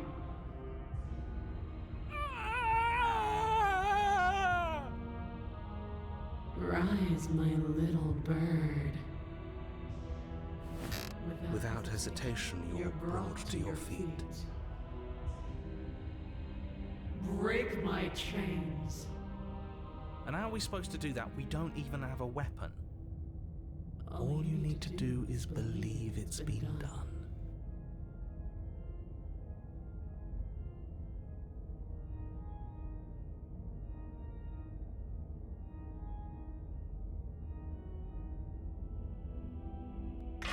Her chains shatter, and the cuff falls from her wrist.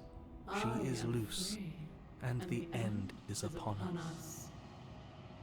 What a good disciple you are. Come, it's time for us to leave.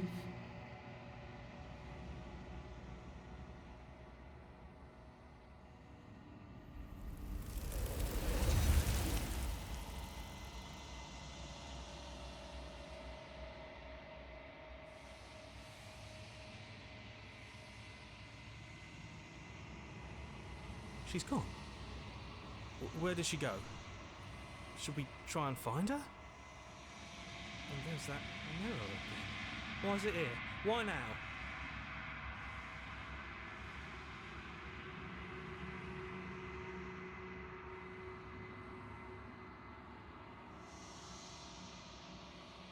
But it feels so bad.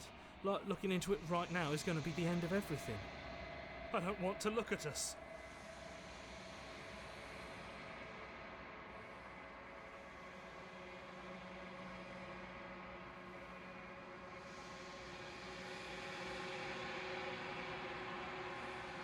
Okay. If you say so, we'll trust you. A mercy.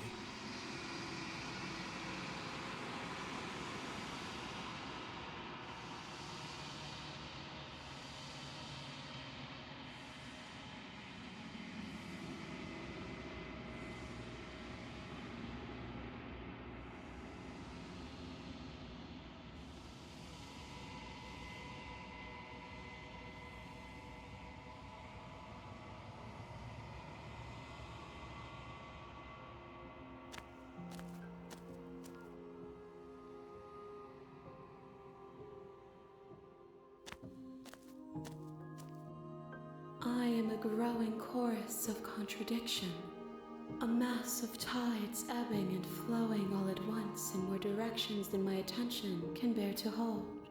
To look at any one is to shift them all into something new, and to look away is to reshape them yet again. All of me is changing, and yet the rest of me is still the same.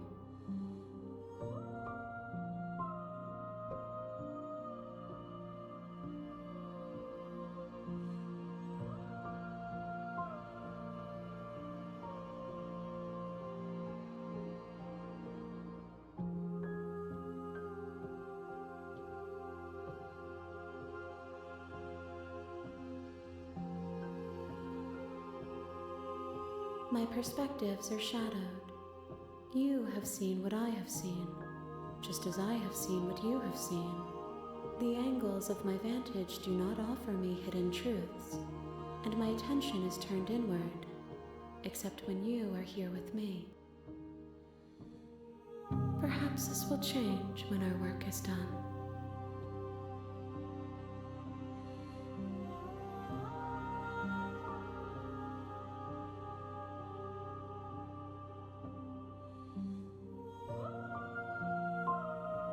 As easily as you can stand to be you. You are like me, even if you have chosen not to look at the corners of you that do not fit, even if you have chosen to ignore the brilliant contours of your soul.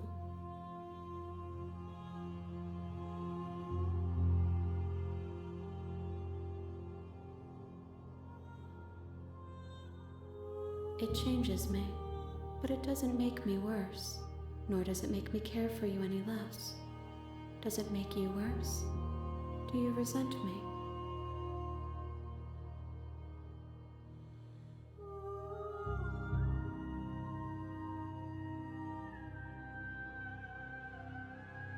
It says that your heart is gentle, that even in the darkness you are guided by compassion.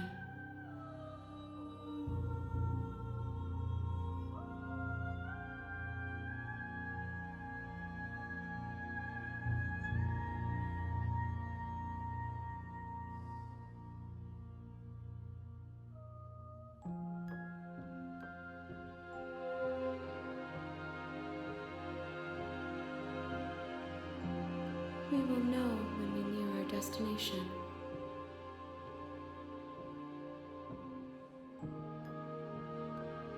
I will be here when it is time for us to meet again.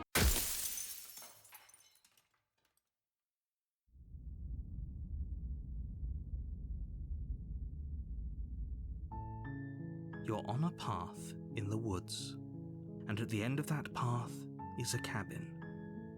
And in the basement of that cabin is a princess.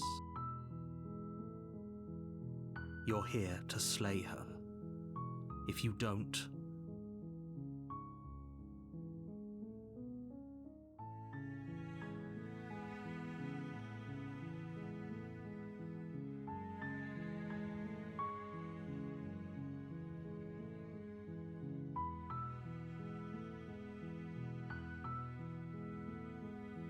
that's the spirit.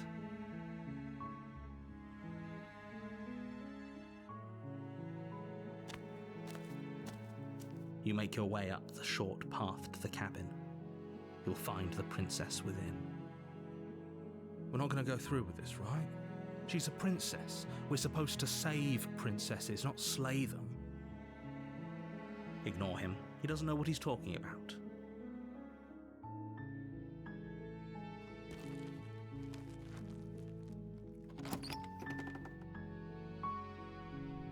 The interior of the cabin is almost entirely bare. The air is stale and musty, and the floor and walls are painted in a fine layer of dust. The only furniture of note is a plain wooden table. Perched on that table is a pristine blade. The blade is your implement. You'll need it if you want to do this right.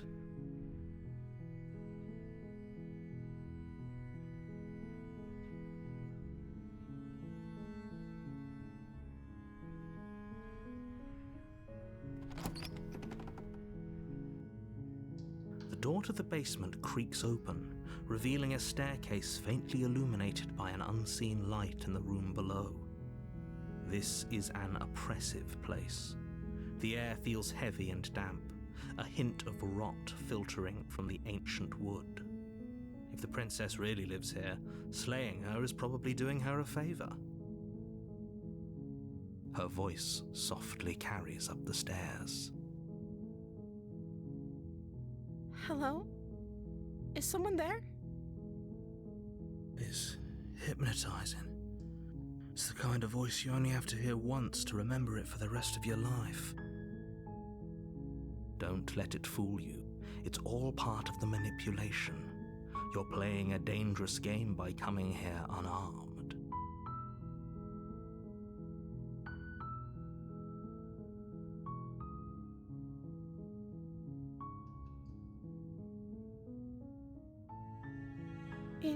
You must have the wrong address.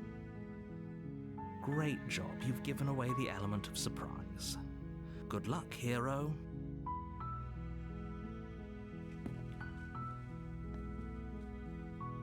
You walk down the stairs and lock eyes with the princess. There's a heavy chain around her wrist, binding her to the far wall of the basement. She's beautiful. How could someone like this be of threat to anyone? I am begging you to stay focused. There's a lot riding on you here. Hi.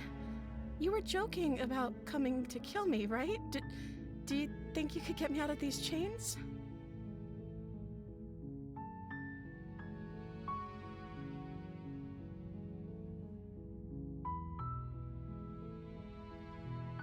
Okay.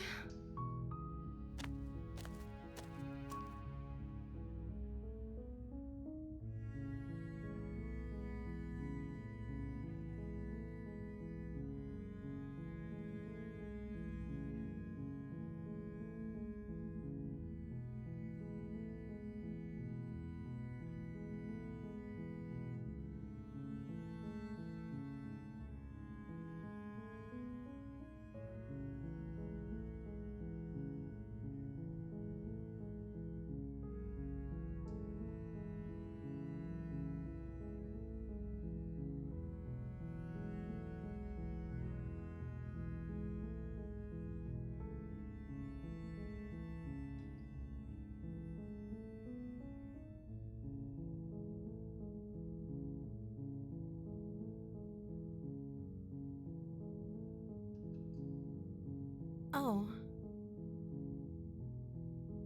She pauses, carefully formulating her words before she responds. You can address me as Your Royal Highness. Or you can just call me Princess if Your Royal Highness is too formal. Is Princess her name or her title? What if it's both? Could you imagine being named Princess?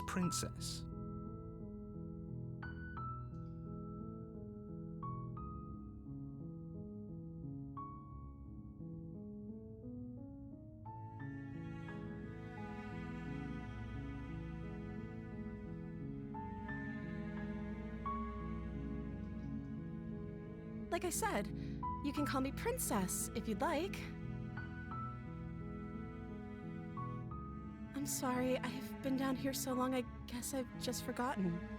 I must have a name though. Everyone has a name.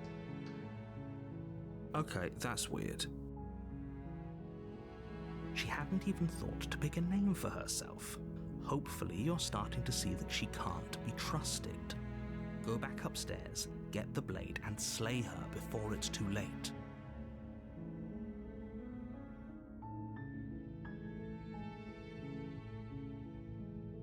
I don't see what that has to do with anything. This is the only time this is ever going to happen, but I agree with the princess. That's hardly relevant. Okay, but actually, what has she been eating? She has to eat, right?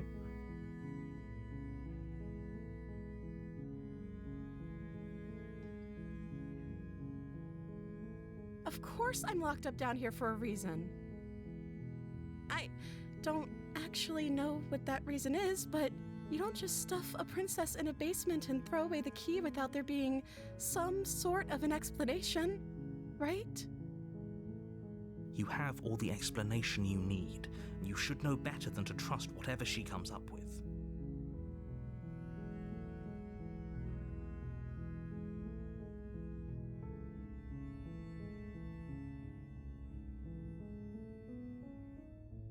The princess hesitates before responding. She doesn't know. She's been down here too long to have any idea of what she'd do in another life. She knows what she'd do. She's just searching for whatever answer she thinks you want to hear. Are you looking for the truth, or are you looking for the right answer? Because with the dynamic we have going on here, I don't think the specifics of what I do really matter. It's not like you'd believe me.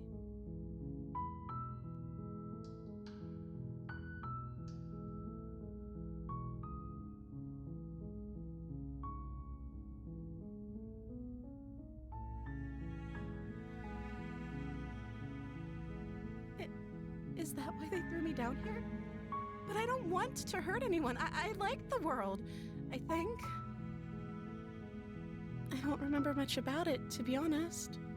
I've been down here for so long. That's... How long has she been locked away? Did they tell you how I'm supposed to end the world?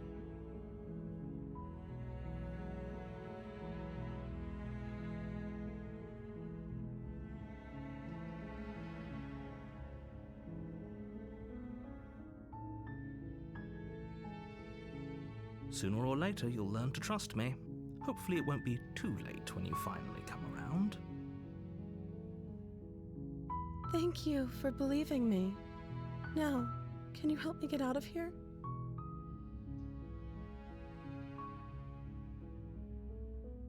You walk up to the chains binding the princess to the wall and give them a tug. They're large and heavy, far too solid for you to even imagine trying to break them apart. I'm guessing you don't have the key? Maybe it's somewhere upstairs. Doubtful. Whoever locked the princess away down here intended for her to never see the light of day. They wouldn't have just left the key to her chains somewhere in the cabin.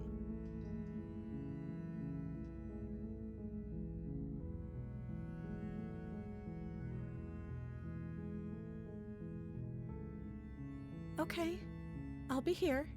Good luck. You attempt to make your way out of the basement, but the door at the top of the stairs slams shut. You hear the click of a lock sliding into place. Is someone else here?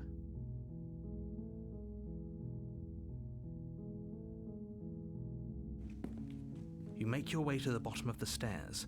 This would have been so much easier if you'd just taken the blade like you were supposed to. Easier for whom? Easier for everyone. Look at the mess you're in. I heard the door slam. They locked you down here too, didn't they? There's a slight panic rising in the princess's voice. If I could just get out of these chains, I know we could force our way out of here together. She barely hesitates before raising her arm to her mouth, her teeth tearing through her limb with the determination of a trapped wolf. As she rips her flesh from her bone, a sound comes from behind you, the clang of bouncing metal. It's the blade from upstairs, or we could... You won't like what happens if you do that.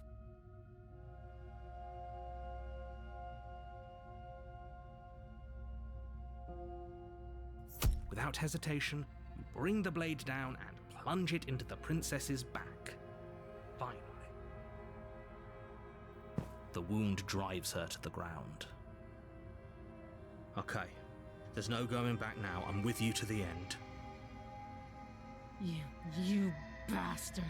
Were you lying to me this whole time? The princess pushes away from you, the motion ripping the blade from her back. Wounded, but still alive, she crouches on all fours in the corner of the room and meets your eyes with the ferocity of a cornered predator. You've made a terrible enemy, and there's nothing in the world that can possibly save you from me. I thought we had the upper hand, but it's as if she's barely even threatened by us. It's an act. She's wounded and unarmed. There's nothing she can do to hurt you. I'm not so sure.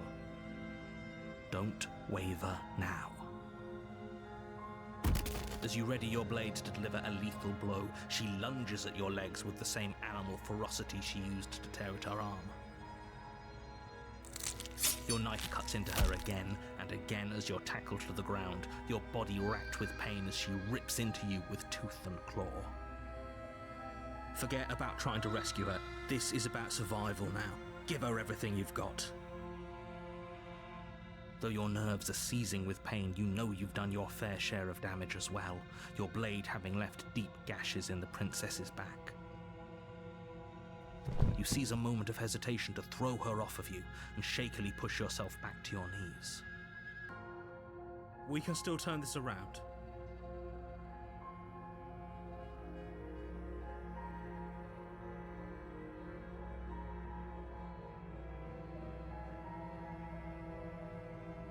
You steel your resolve and take another step closer to the princess. You probably won't make it out of here alive, but you can still make sure that she won't make it out of here either. Excuse me? What's this about not making it out of here alive? Do you think this is what I wanted to happen?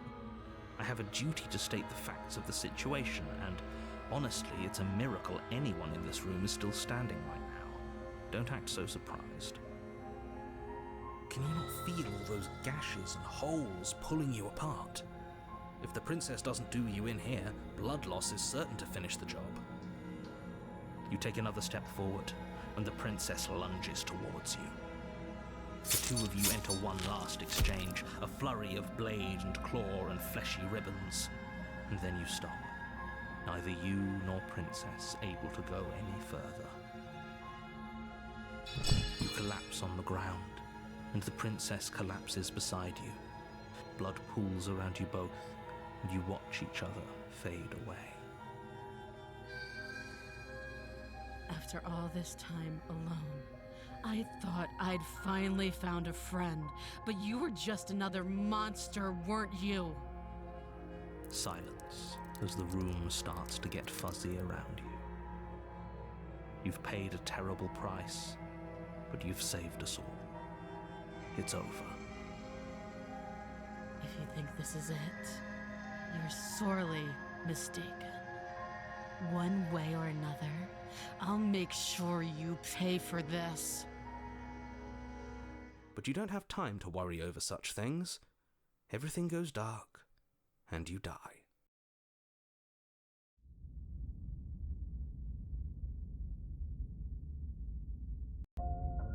You're on a path in the woods, and at the end of that path is a cabin. And in the basement of that cabin is a princess. You're here to slay her. If you don't, it will be the end of the world.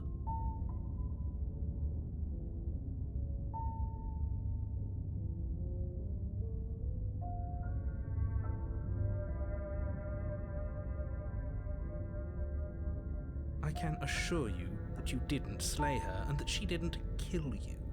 People don't just spring back to life after dying, and the two of us are meeting for the very first time. If he doesn't remember what happened, then maybe it's best to keep it that way. Brilliant. We need to keep our cards close to our chest, and I'm not sure we can trust him. You know I can hear you, right?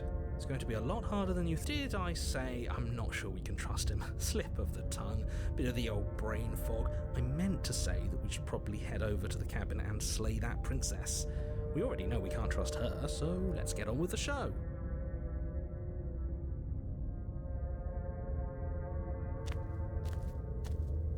A warning before you go any further. She will lie. Don't worry. You can trust us to get the job done.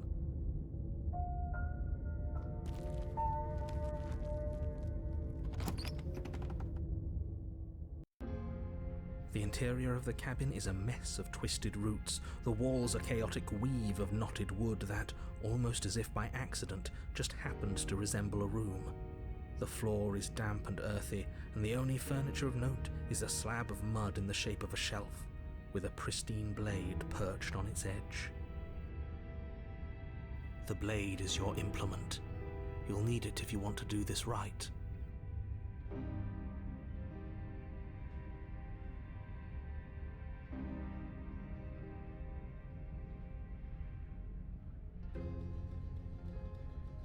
No blade. Hope you know what you're getting us into. It'll always be here if we need it.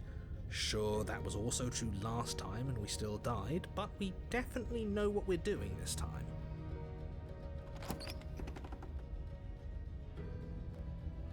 The door to the basement creaks open, revealing a staircase dug into the muddy earth below. The ceiling is thick with roots that hang like locks of tangled hair. The weak starlight from the cabin windows behind you can barely penetrate the gloom here, only illuminating the edges of an opening below. It shines in the darkness like some kind of massive maw, waiting to swallow you up into the earth. The air smells of dirt and copper. It's thick and wet, as if your lungs are being coated in mud with each intake of breath. If the princess lives here, slaying her would probably be doing her a favor. Her voice skitters up from below. Something nasty finds itself on my stairs. Come on down. Don't be scared. I probably won't bite. But you are. You're a wretched little thing. I recognize that voice as easily as I recognized your nervous little footsteps coming up the path. I know who you are, and I remember what you've done. She must have you confused with someone else. She seems friendly enough. Maybe we can talk our way out of this whole situation. You can't. Unless you slay her right away, she's going to break free and end the world. There's no reasoning with what she is. Look, I'm just throwing ideas out there. I like to think out loud. I'm the kind of guy who likes a discussion. Don't we want to hear what everyone has to say before making any big decisions? Do you want to hear what everyone has to say? Or do you just want to hear yourself talk? You need to stop lingering. Your task is to slay the princess, not endlessly debate about what to do with the princess. Fine. You're the boss. Thank you. You descend the basement steps, entering the dark room below. You can just make out the shape of the princess in the gloom. She's huddled against the far wall, her eyes bright and glaring from amid the thick roots. And there you are, once again seeming to offer a helping hand while likely hiding the other behind your back. Fine, I'll play along for now. What do you want? You made a comment back in the woods about having been here before. Now she's acting like the two of you already know each other. Oh no. You've already been here, haven't you? That's pretty sharp. How'd you figure that one out? Call it deductive reasoning. Well, you seem to be great at it. So, you really don't remember us, do you? No, I don't. But you and the princess clearly have a shared reality, even if I'm not a part of it. I won't waste time fighting you on something that's clearly true. I'm just glad we could put all this behind us. Is it all behind us? Just focus on the task at hand. I don't care if you've been here before, and I don't care if you think you'll go somewhere else after this. My world is on the line right now, so I'd appreciate it if you would take this seriously and slay her. Let's chat her up a bit first. Maybe we can find a middle ground where everyone's happy. Don't talk to her. You're just going to make things more difficult than they have to be. Well, I seem to remember you having a tongue.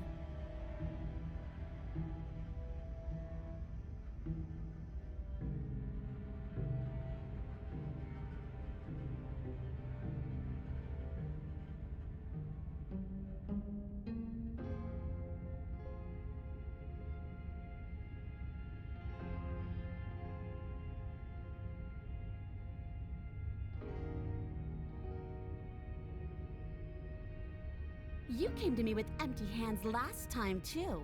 But that didn't mean you hadn't been plotting something nasty all along. What you did showed me as much. But we didn't plot anything. We just made an informed decision based on the information we had at the time. I think you're both making perfectly valid points. Sure, we didn't plot anything, but it's easy to see how she might think we did.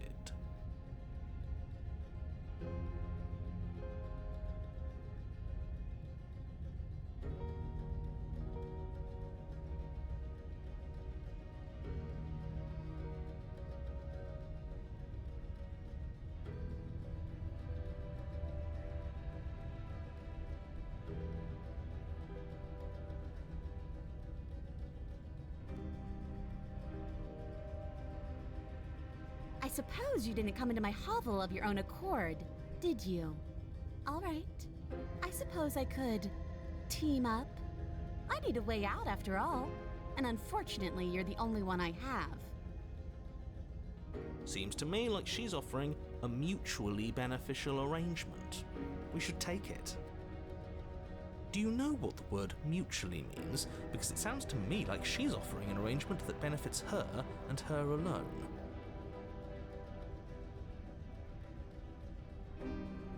Ooh, smart. Let's apologize, get us back on the right foot. Oh, you're sorry. Isn't that nice? You're such a gracious little monster. If you're sorry, then let me out of here. Prove it.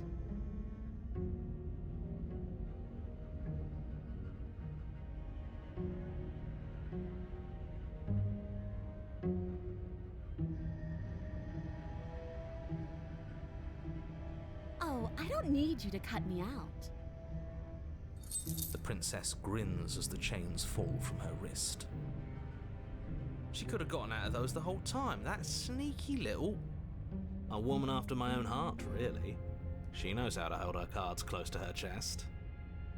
This is why she can't just be abandoned here. If left to her own devices, she'll find a way out. Now stop her.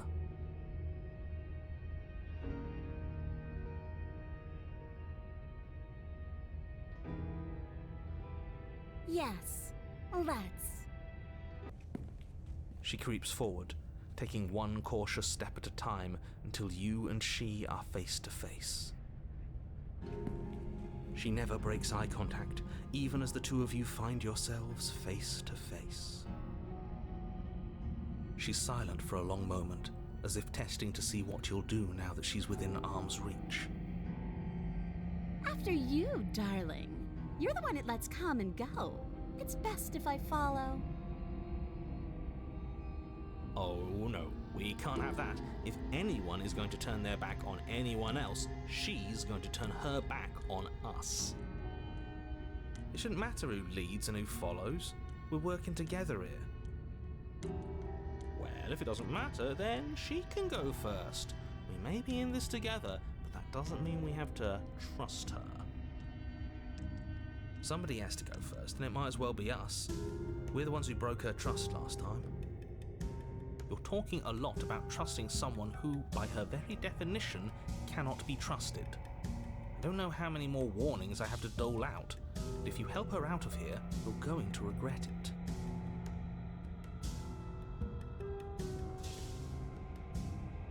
That's right, you're the one who's going first. Don't worry, I'll be right behind you watching every single thing you do.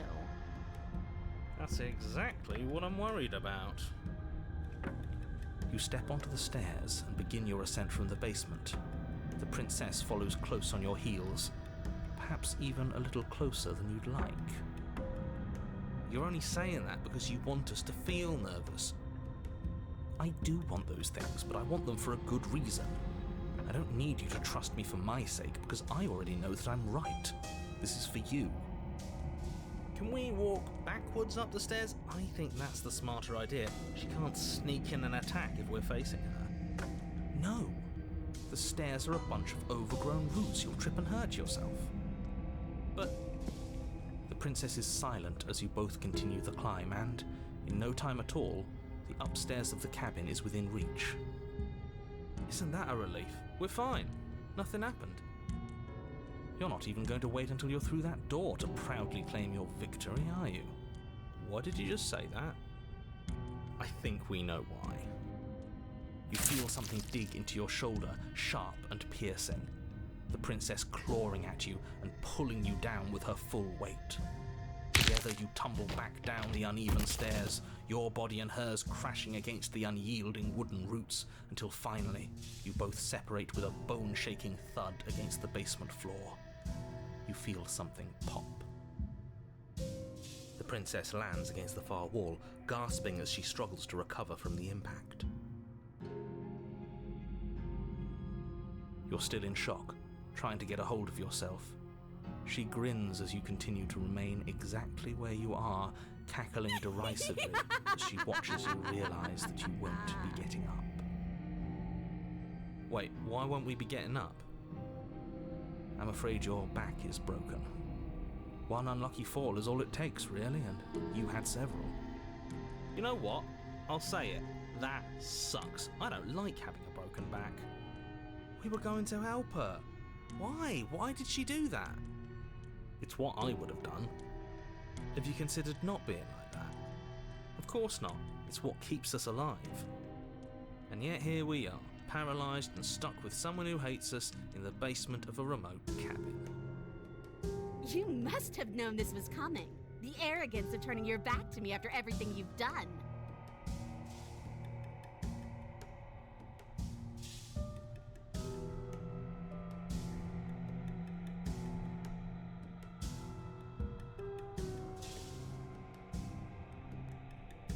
Why would I ever trust you? Your hands have spilled my blood. And knowing that, you should never have trusted me either. You should have known I would never walk hand in hand with a loathsome thing like you. By our very natures, only one of us could make it upstairs unscathed. Someone had to make the first move. Better me than you.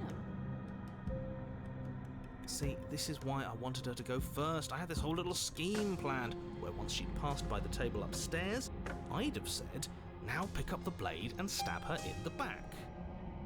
And then you'd say something like, wow, that's an amazing idea that I never saw coming. Thanks for looking out for us. And then you would have done it and we wouldn't be stuck down here with a broken back. There's just one problem with that. And what's that? She was clearly planning to betray us. And if she was in front of us, she would have gotten to the blade first. Ugh, you're right, aren't you? I thought this whole thing was ironclad, but really it was doomed from the start, wasn't it? The princess's body twitches as she tries to get up. Ho ho ho! So she's got it as bad as us. Something inside me is broken. Isn't that a cruel twist of the knife? Isn't that so funny? She eyes you with intensity, silence falling between you for a long moment as her gaze travels up and down your battered form.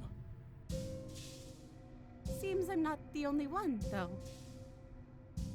Wait, are we both just stuck here? Certainly seems that way. What a way to go. But look on the bright side. In all this chaos, you may have actually managed to deliver a lethal wound. The world could be saved after all. We're going to die together. Isn't that a lovely treat? I wonder how long it'll take. Maybe I'll get to watch the worms lick your bones clean. Is that really what's going to happen? Hello? Are you still there? What happens next?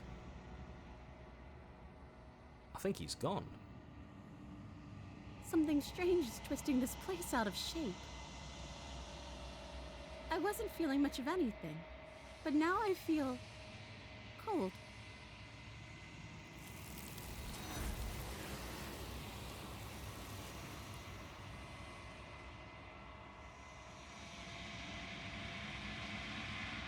She's gone. Is that a...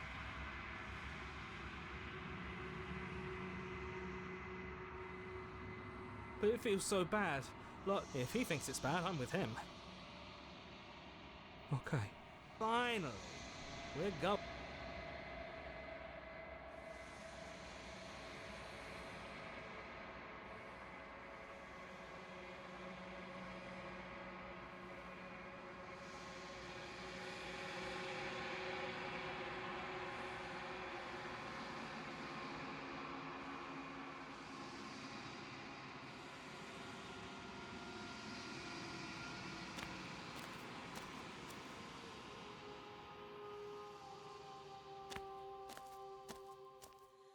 There's a world beyond the endless walls of the long quiet. We're supposed to be there. Do you know what we'll find out there?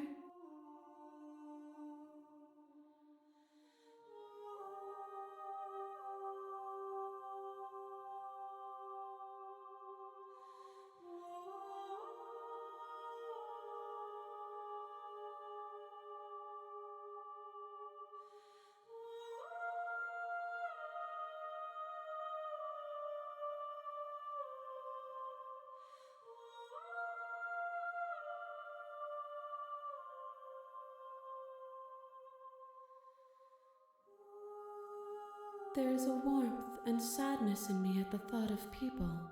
Fresh tears on a winter's day. They are not like us. They do not last.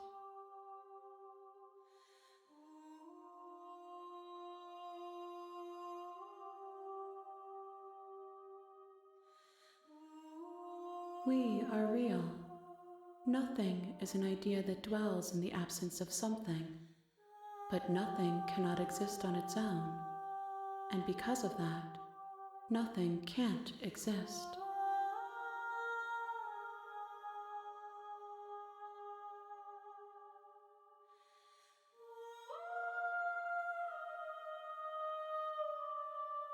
If I did, I would already be awake.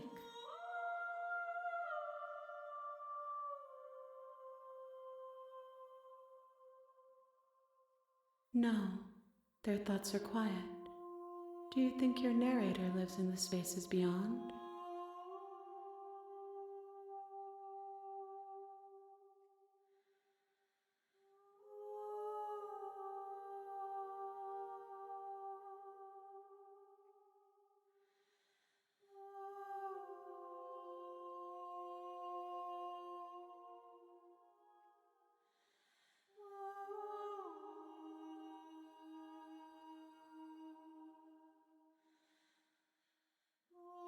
Do not look to one who fears me for your truth.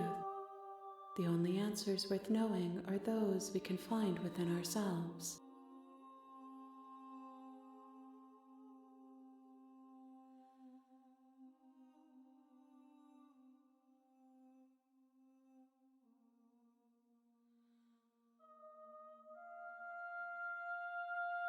The next time I see you, each of us will finally know what we are. I will be here, waiting for you.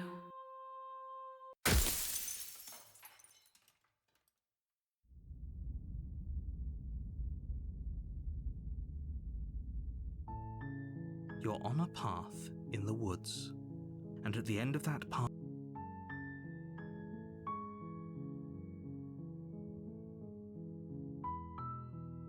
you're here to slay her.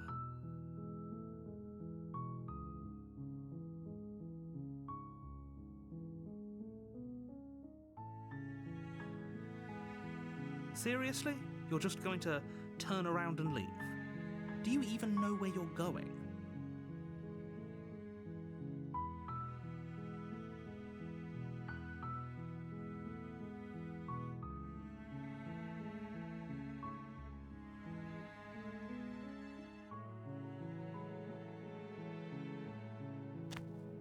Fine.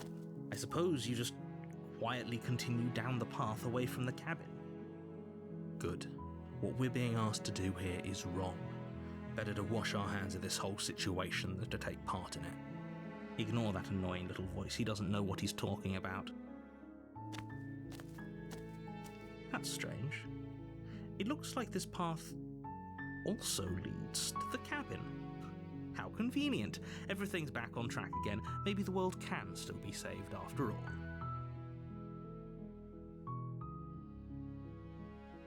You're really keen on wasting everyone's time, aren't you?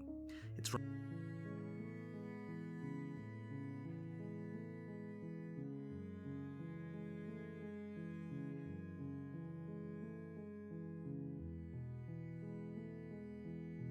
Your silence is deafening. But fine, you turn around and trek back down the path you came. Oh, would you look at that? You're at the cabin again. Now, I'm not normally one for superstition or astrology, but I have to say, it seems like the universe itself is doing its best to bring you to your fated confrontation with the princess.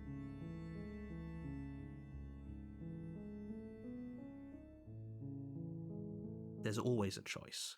Let me tell you right now that you're making the wrong one for pretty much everyone who has ever lived, as well as for everyone who ever will. And here we go. As you trudge into the woods, something strange starts to happen. At first, it's little flickers out of the corner of your eyes. Glimpses of familiar wooden structures through the leaves. But as you focus on your surroundings, you start to realize that those flickers weren't just a trick of light. In every direction, there is a path and a cabin. And not just a cabin, the cabin. An infinite fractal of paths and cabins desperately trying to draw you back to where you need to be. Wait, what's going on? But you're too stubborn for that, aren't you? It doesn't matter how many paths or cabins appear around you, you're just going to do whatever you can to shirk your responsibility because you care more about irritating me than you do about the fate of the world. You've doomed us all, you know that, right? But of course you do. Otherwise you wouldn't just wander off into the forest in search of certain death. You lose track of just how long you spend aimlessly tromping through the wilderness, but it's not like any of that time spent lost in the woods really matters, because it isn't long before the world ends and everyone dies.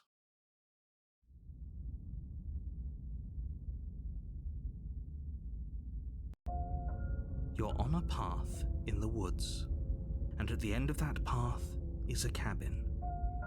And in the basement of that cabin is a princess. You're here to slay her.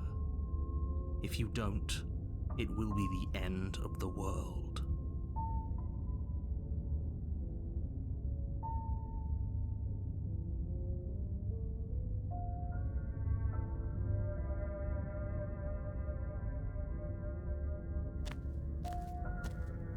A warning before you go any further.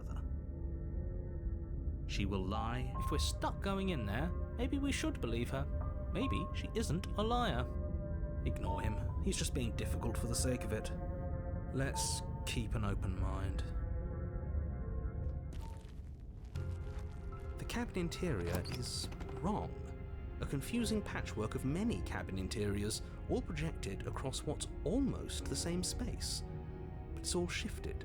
An inch here, a foot there, such that the seams are never quite visible enough for the place to make any sense. The only furniture of note is a plain table, its legs all the wrong lengths, its material devoid of feature. Perched on that table is a pristine blade. The blade is your implement. You'll need it if you want to do this right. If he wants us to take it, maybe we should just leave it to collect dust, or better yet, grab it and throw it out the window. What good is a knife against a world-ending monstrosity anyway? No, we're taking the knife. Have you seen this place? We have literally no idea what to expect and no idea what we're dealing with. I've already told you what you're dealing with. You're dealing with a princess. How many times do I have to explain this incredibly simple and straightforward premise? You can't just say that, not when everything here is so wrong. Listen to me. My job is to describe facts as facts and to guide you through your job, which is to slay the princess and through that action, save the entire world.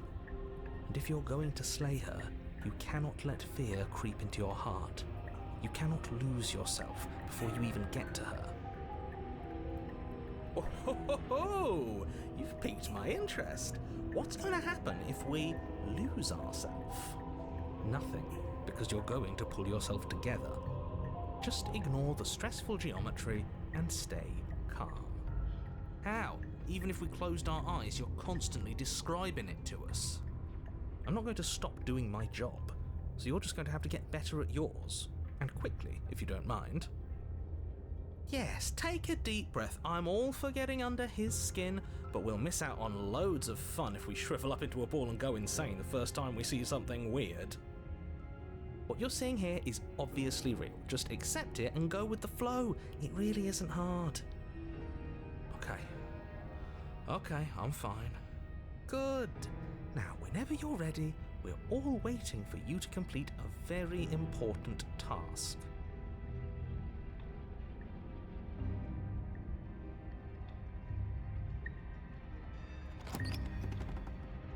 The door to the basement creaks open, revealing a web of branching staircases all built from unidentifiable materials.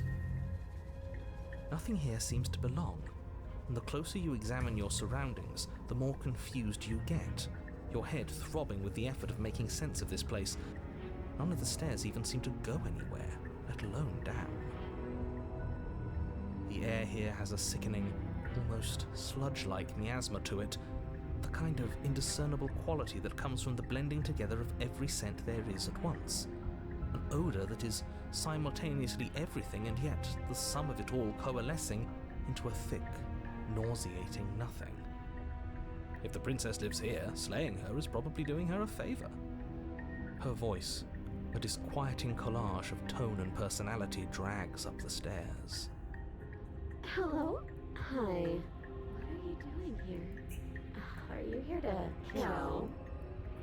No, thank you. Oh, don't be such a baby. I don't want to do this. Let's just turn around and leave. This feels wrong. This feels like a trap. Like whatever we do, we're gonna die. We don't even have a weapon. But we already tried turning around and leaving, didn't we? And he threw up a wall. No way to go but forward. And whatever choice we make, whatever she is, we know one thing for sure. And what's that? That the fate of the world hinges on your success? There'll still be plenty of ways to ruin his day.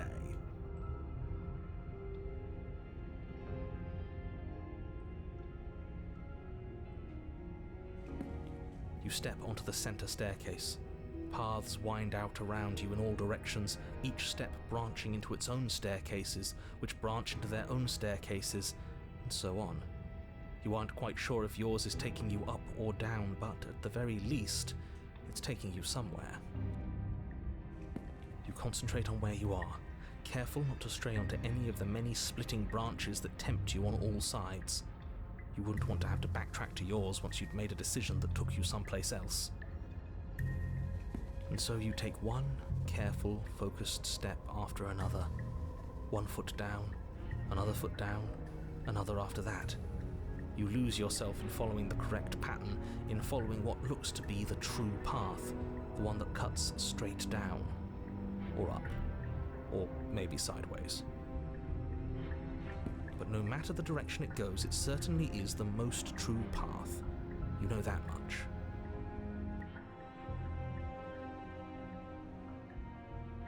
You slowly lose sense of yourself the further you go. Time disappears, and you can feel yourself begin to untether. Physical sensations dull and then vanish, until the only things experienced are the endless repeating patterns and emotions of the journey, a continuous march forward to a destination long forgotten.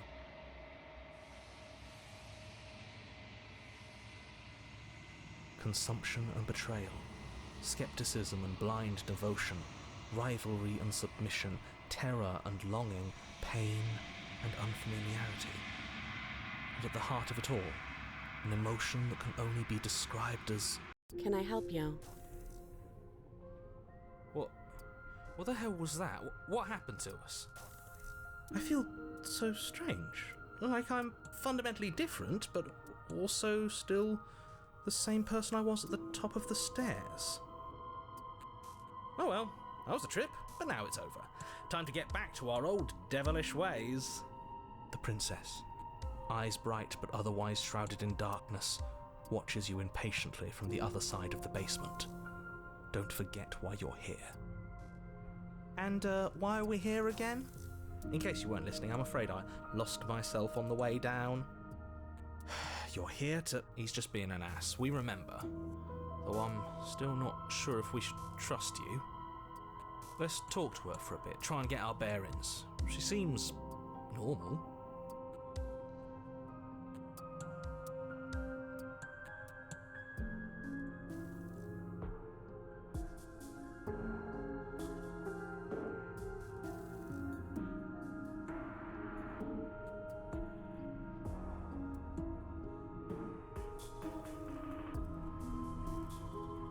I don't remember what it was like before I was in this place. Why would I know what happened to you? We're probably stuck down here forever, aren't we? There's no way out, and barely a way in. As the princess speaks again, it's almost as if she fractures, and where there was once just one of her, there is now another. We can do that? I don't like this. It's those cabins all over again. Can we put her back? Again? Have you been here before? Should we tell him? Nah, let him stew. Right, I'm telling him. Yeah, we've been here before, but we never went to the cabin. We just turned around and left until... Until? It's hard to describe. Until the only thing we could see was the same cabin going on forever. And then you told us that the world ended and we died. And then we woke up, and I'm pretty sure you're familiar with all the rest of it. It seems to me like you saw something you weren't supposed to have seen. If only you'd listened to whatever words of wisdom you were given in that other reality. But what's done is done, isn't it? Whatever you saw last time, unsee it. Whatever thoughts weaseled their way into your head, unthink them. If it's not already too late. You have a job to do here, and you need to do it now. Oh, new plan! Let's see if we can make even more of her.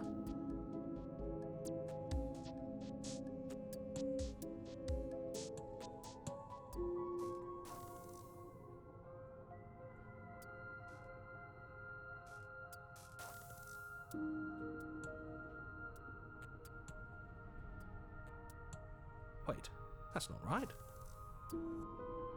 Go on. Take a step forward. Your foot lands, but it lands different. You experience a firm footfall, a gentle tread, a confident stride. You can feel yourself rupture. The room spins, your perception multiplying in a sickening kaleidoscope as your very self is pulled in incomprehensibly many directions. You find the blade suddenly in your hands. All at once you use it to strike at her bindings as you remain upstairs and slay her and leave her to languish alone. Is this what the end of the world looks like? What an unbearable mess. But this... We can't... Do you not have anything witty to say? I could use a good bit of wit right now. No, I don't, because this isn't fun. How are we supposed to have fun if everything is happening at the same time? It's the same as nothing happening, and nothing is excruciating. Luckily for all of us, nothing and everything doesn't go on forever. The world and the princess collapse in on themselves before it all falls apart. I think he's gone. We were never going to salvage this, were we? What happened to us? What are we? There are parts of us that are dead, and the others, they just don't fit. They just don't fit. We can feel them moving around in spaces they don't belong. It's all so uncomfortable. Did you do this? Did we do this? Can you pull us back apart? Can you fix us? We should help her. I think we did this. How surprisingly sincere. I didn't actually think our actions had consequences. It's a little late for regret, isn't it? Please.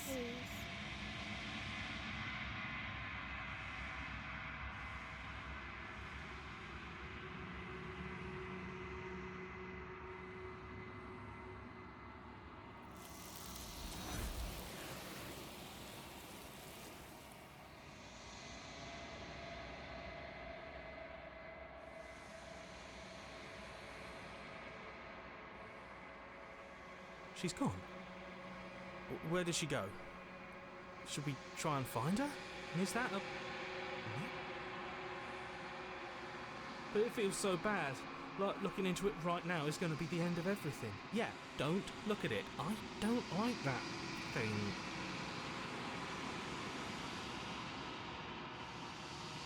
Okay. If you're not messing with us.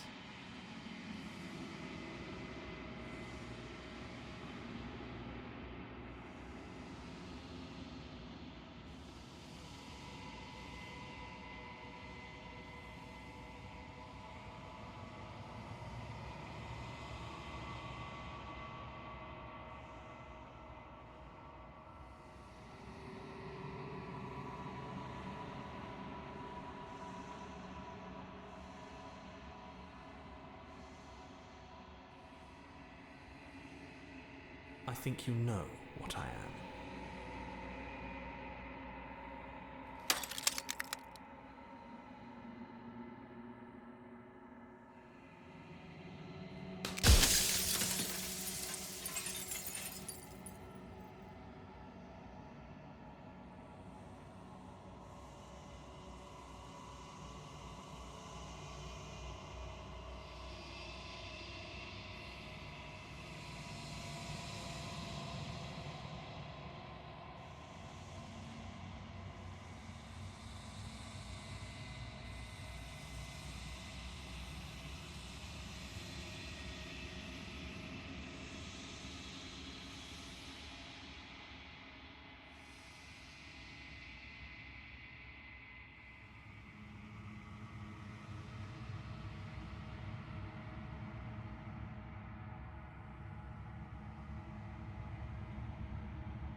I can finally see you, and you can finally see me.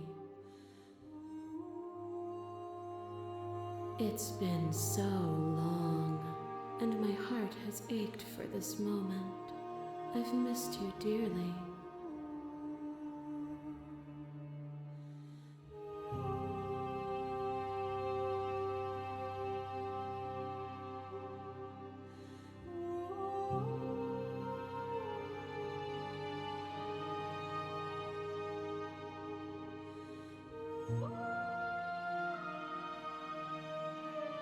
Names are their attempts to capture that which cannot be captured. They call me the shifting mound, a pale imitation of what I actually am.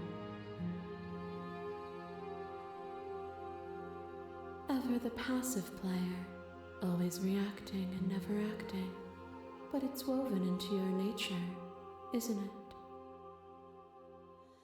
When the echo spun us from one into two, he gave you a choice and me a role to play. I am not death, but I contain it in my multitudes. So, will you attempt to destroy me and bring about a world devoid of death and the possibility of meaning? Or will you open the final doors to our liberation?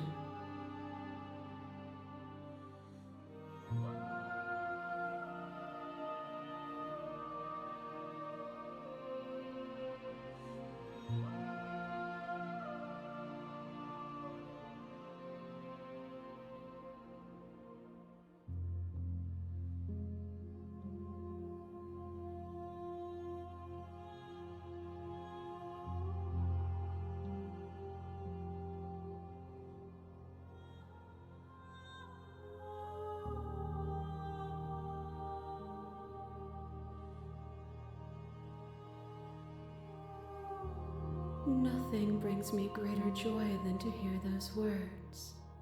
The final piece lies with you.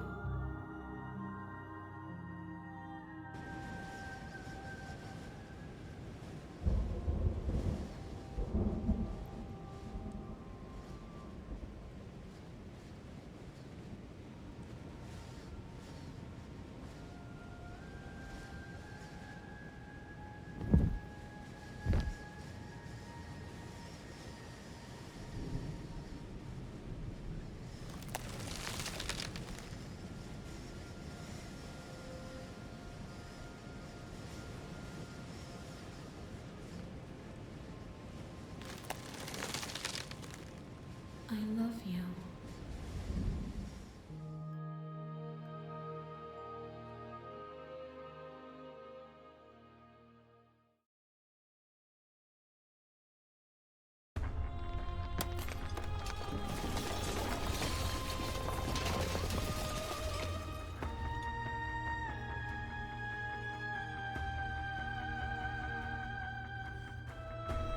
It's magnificent.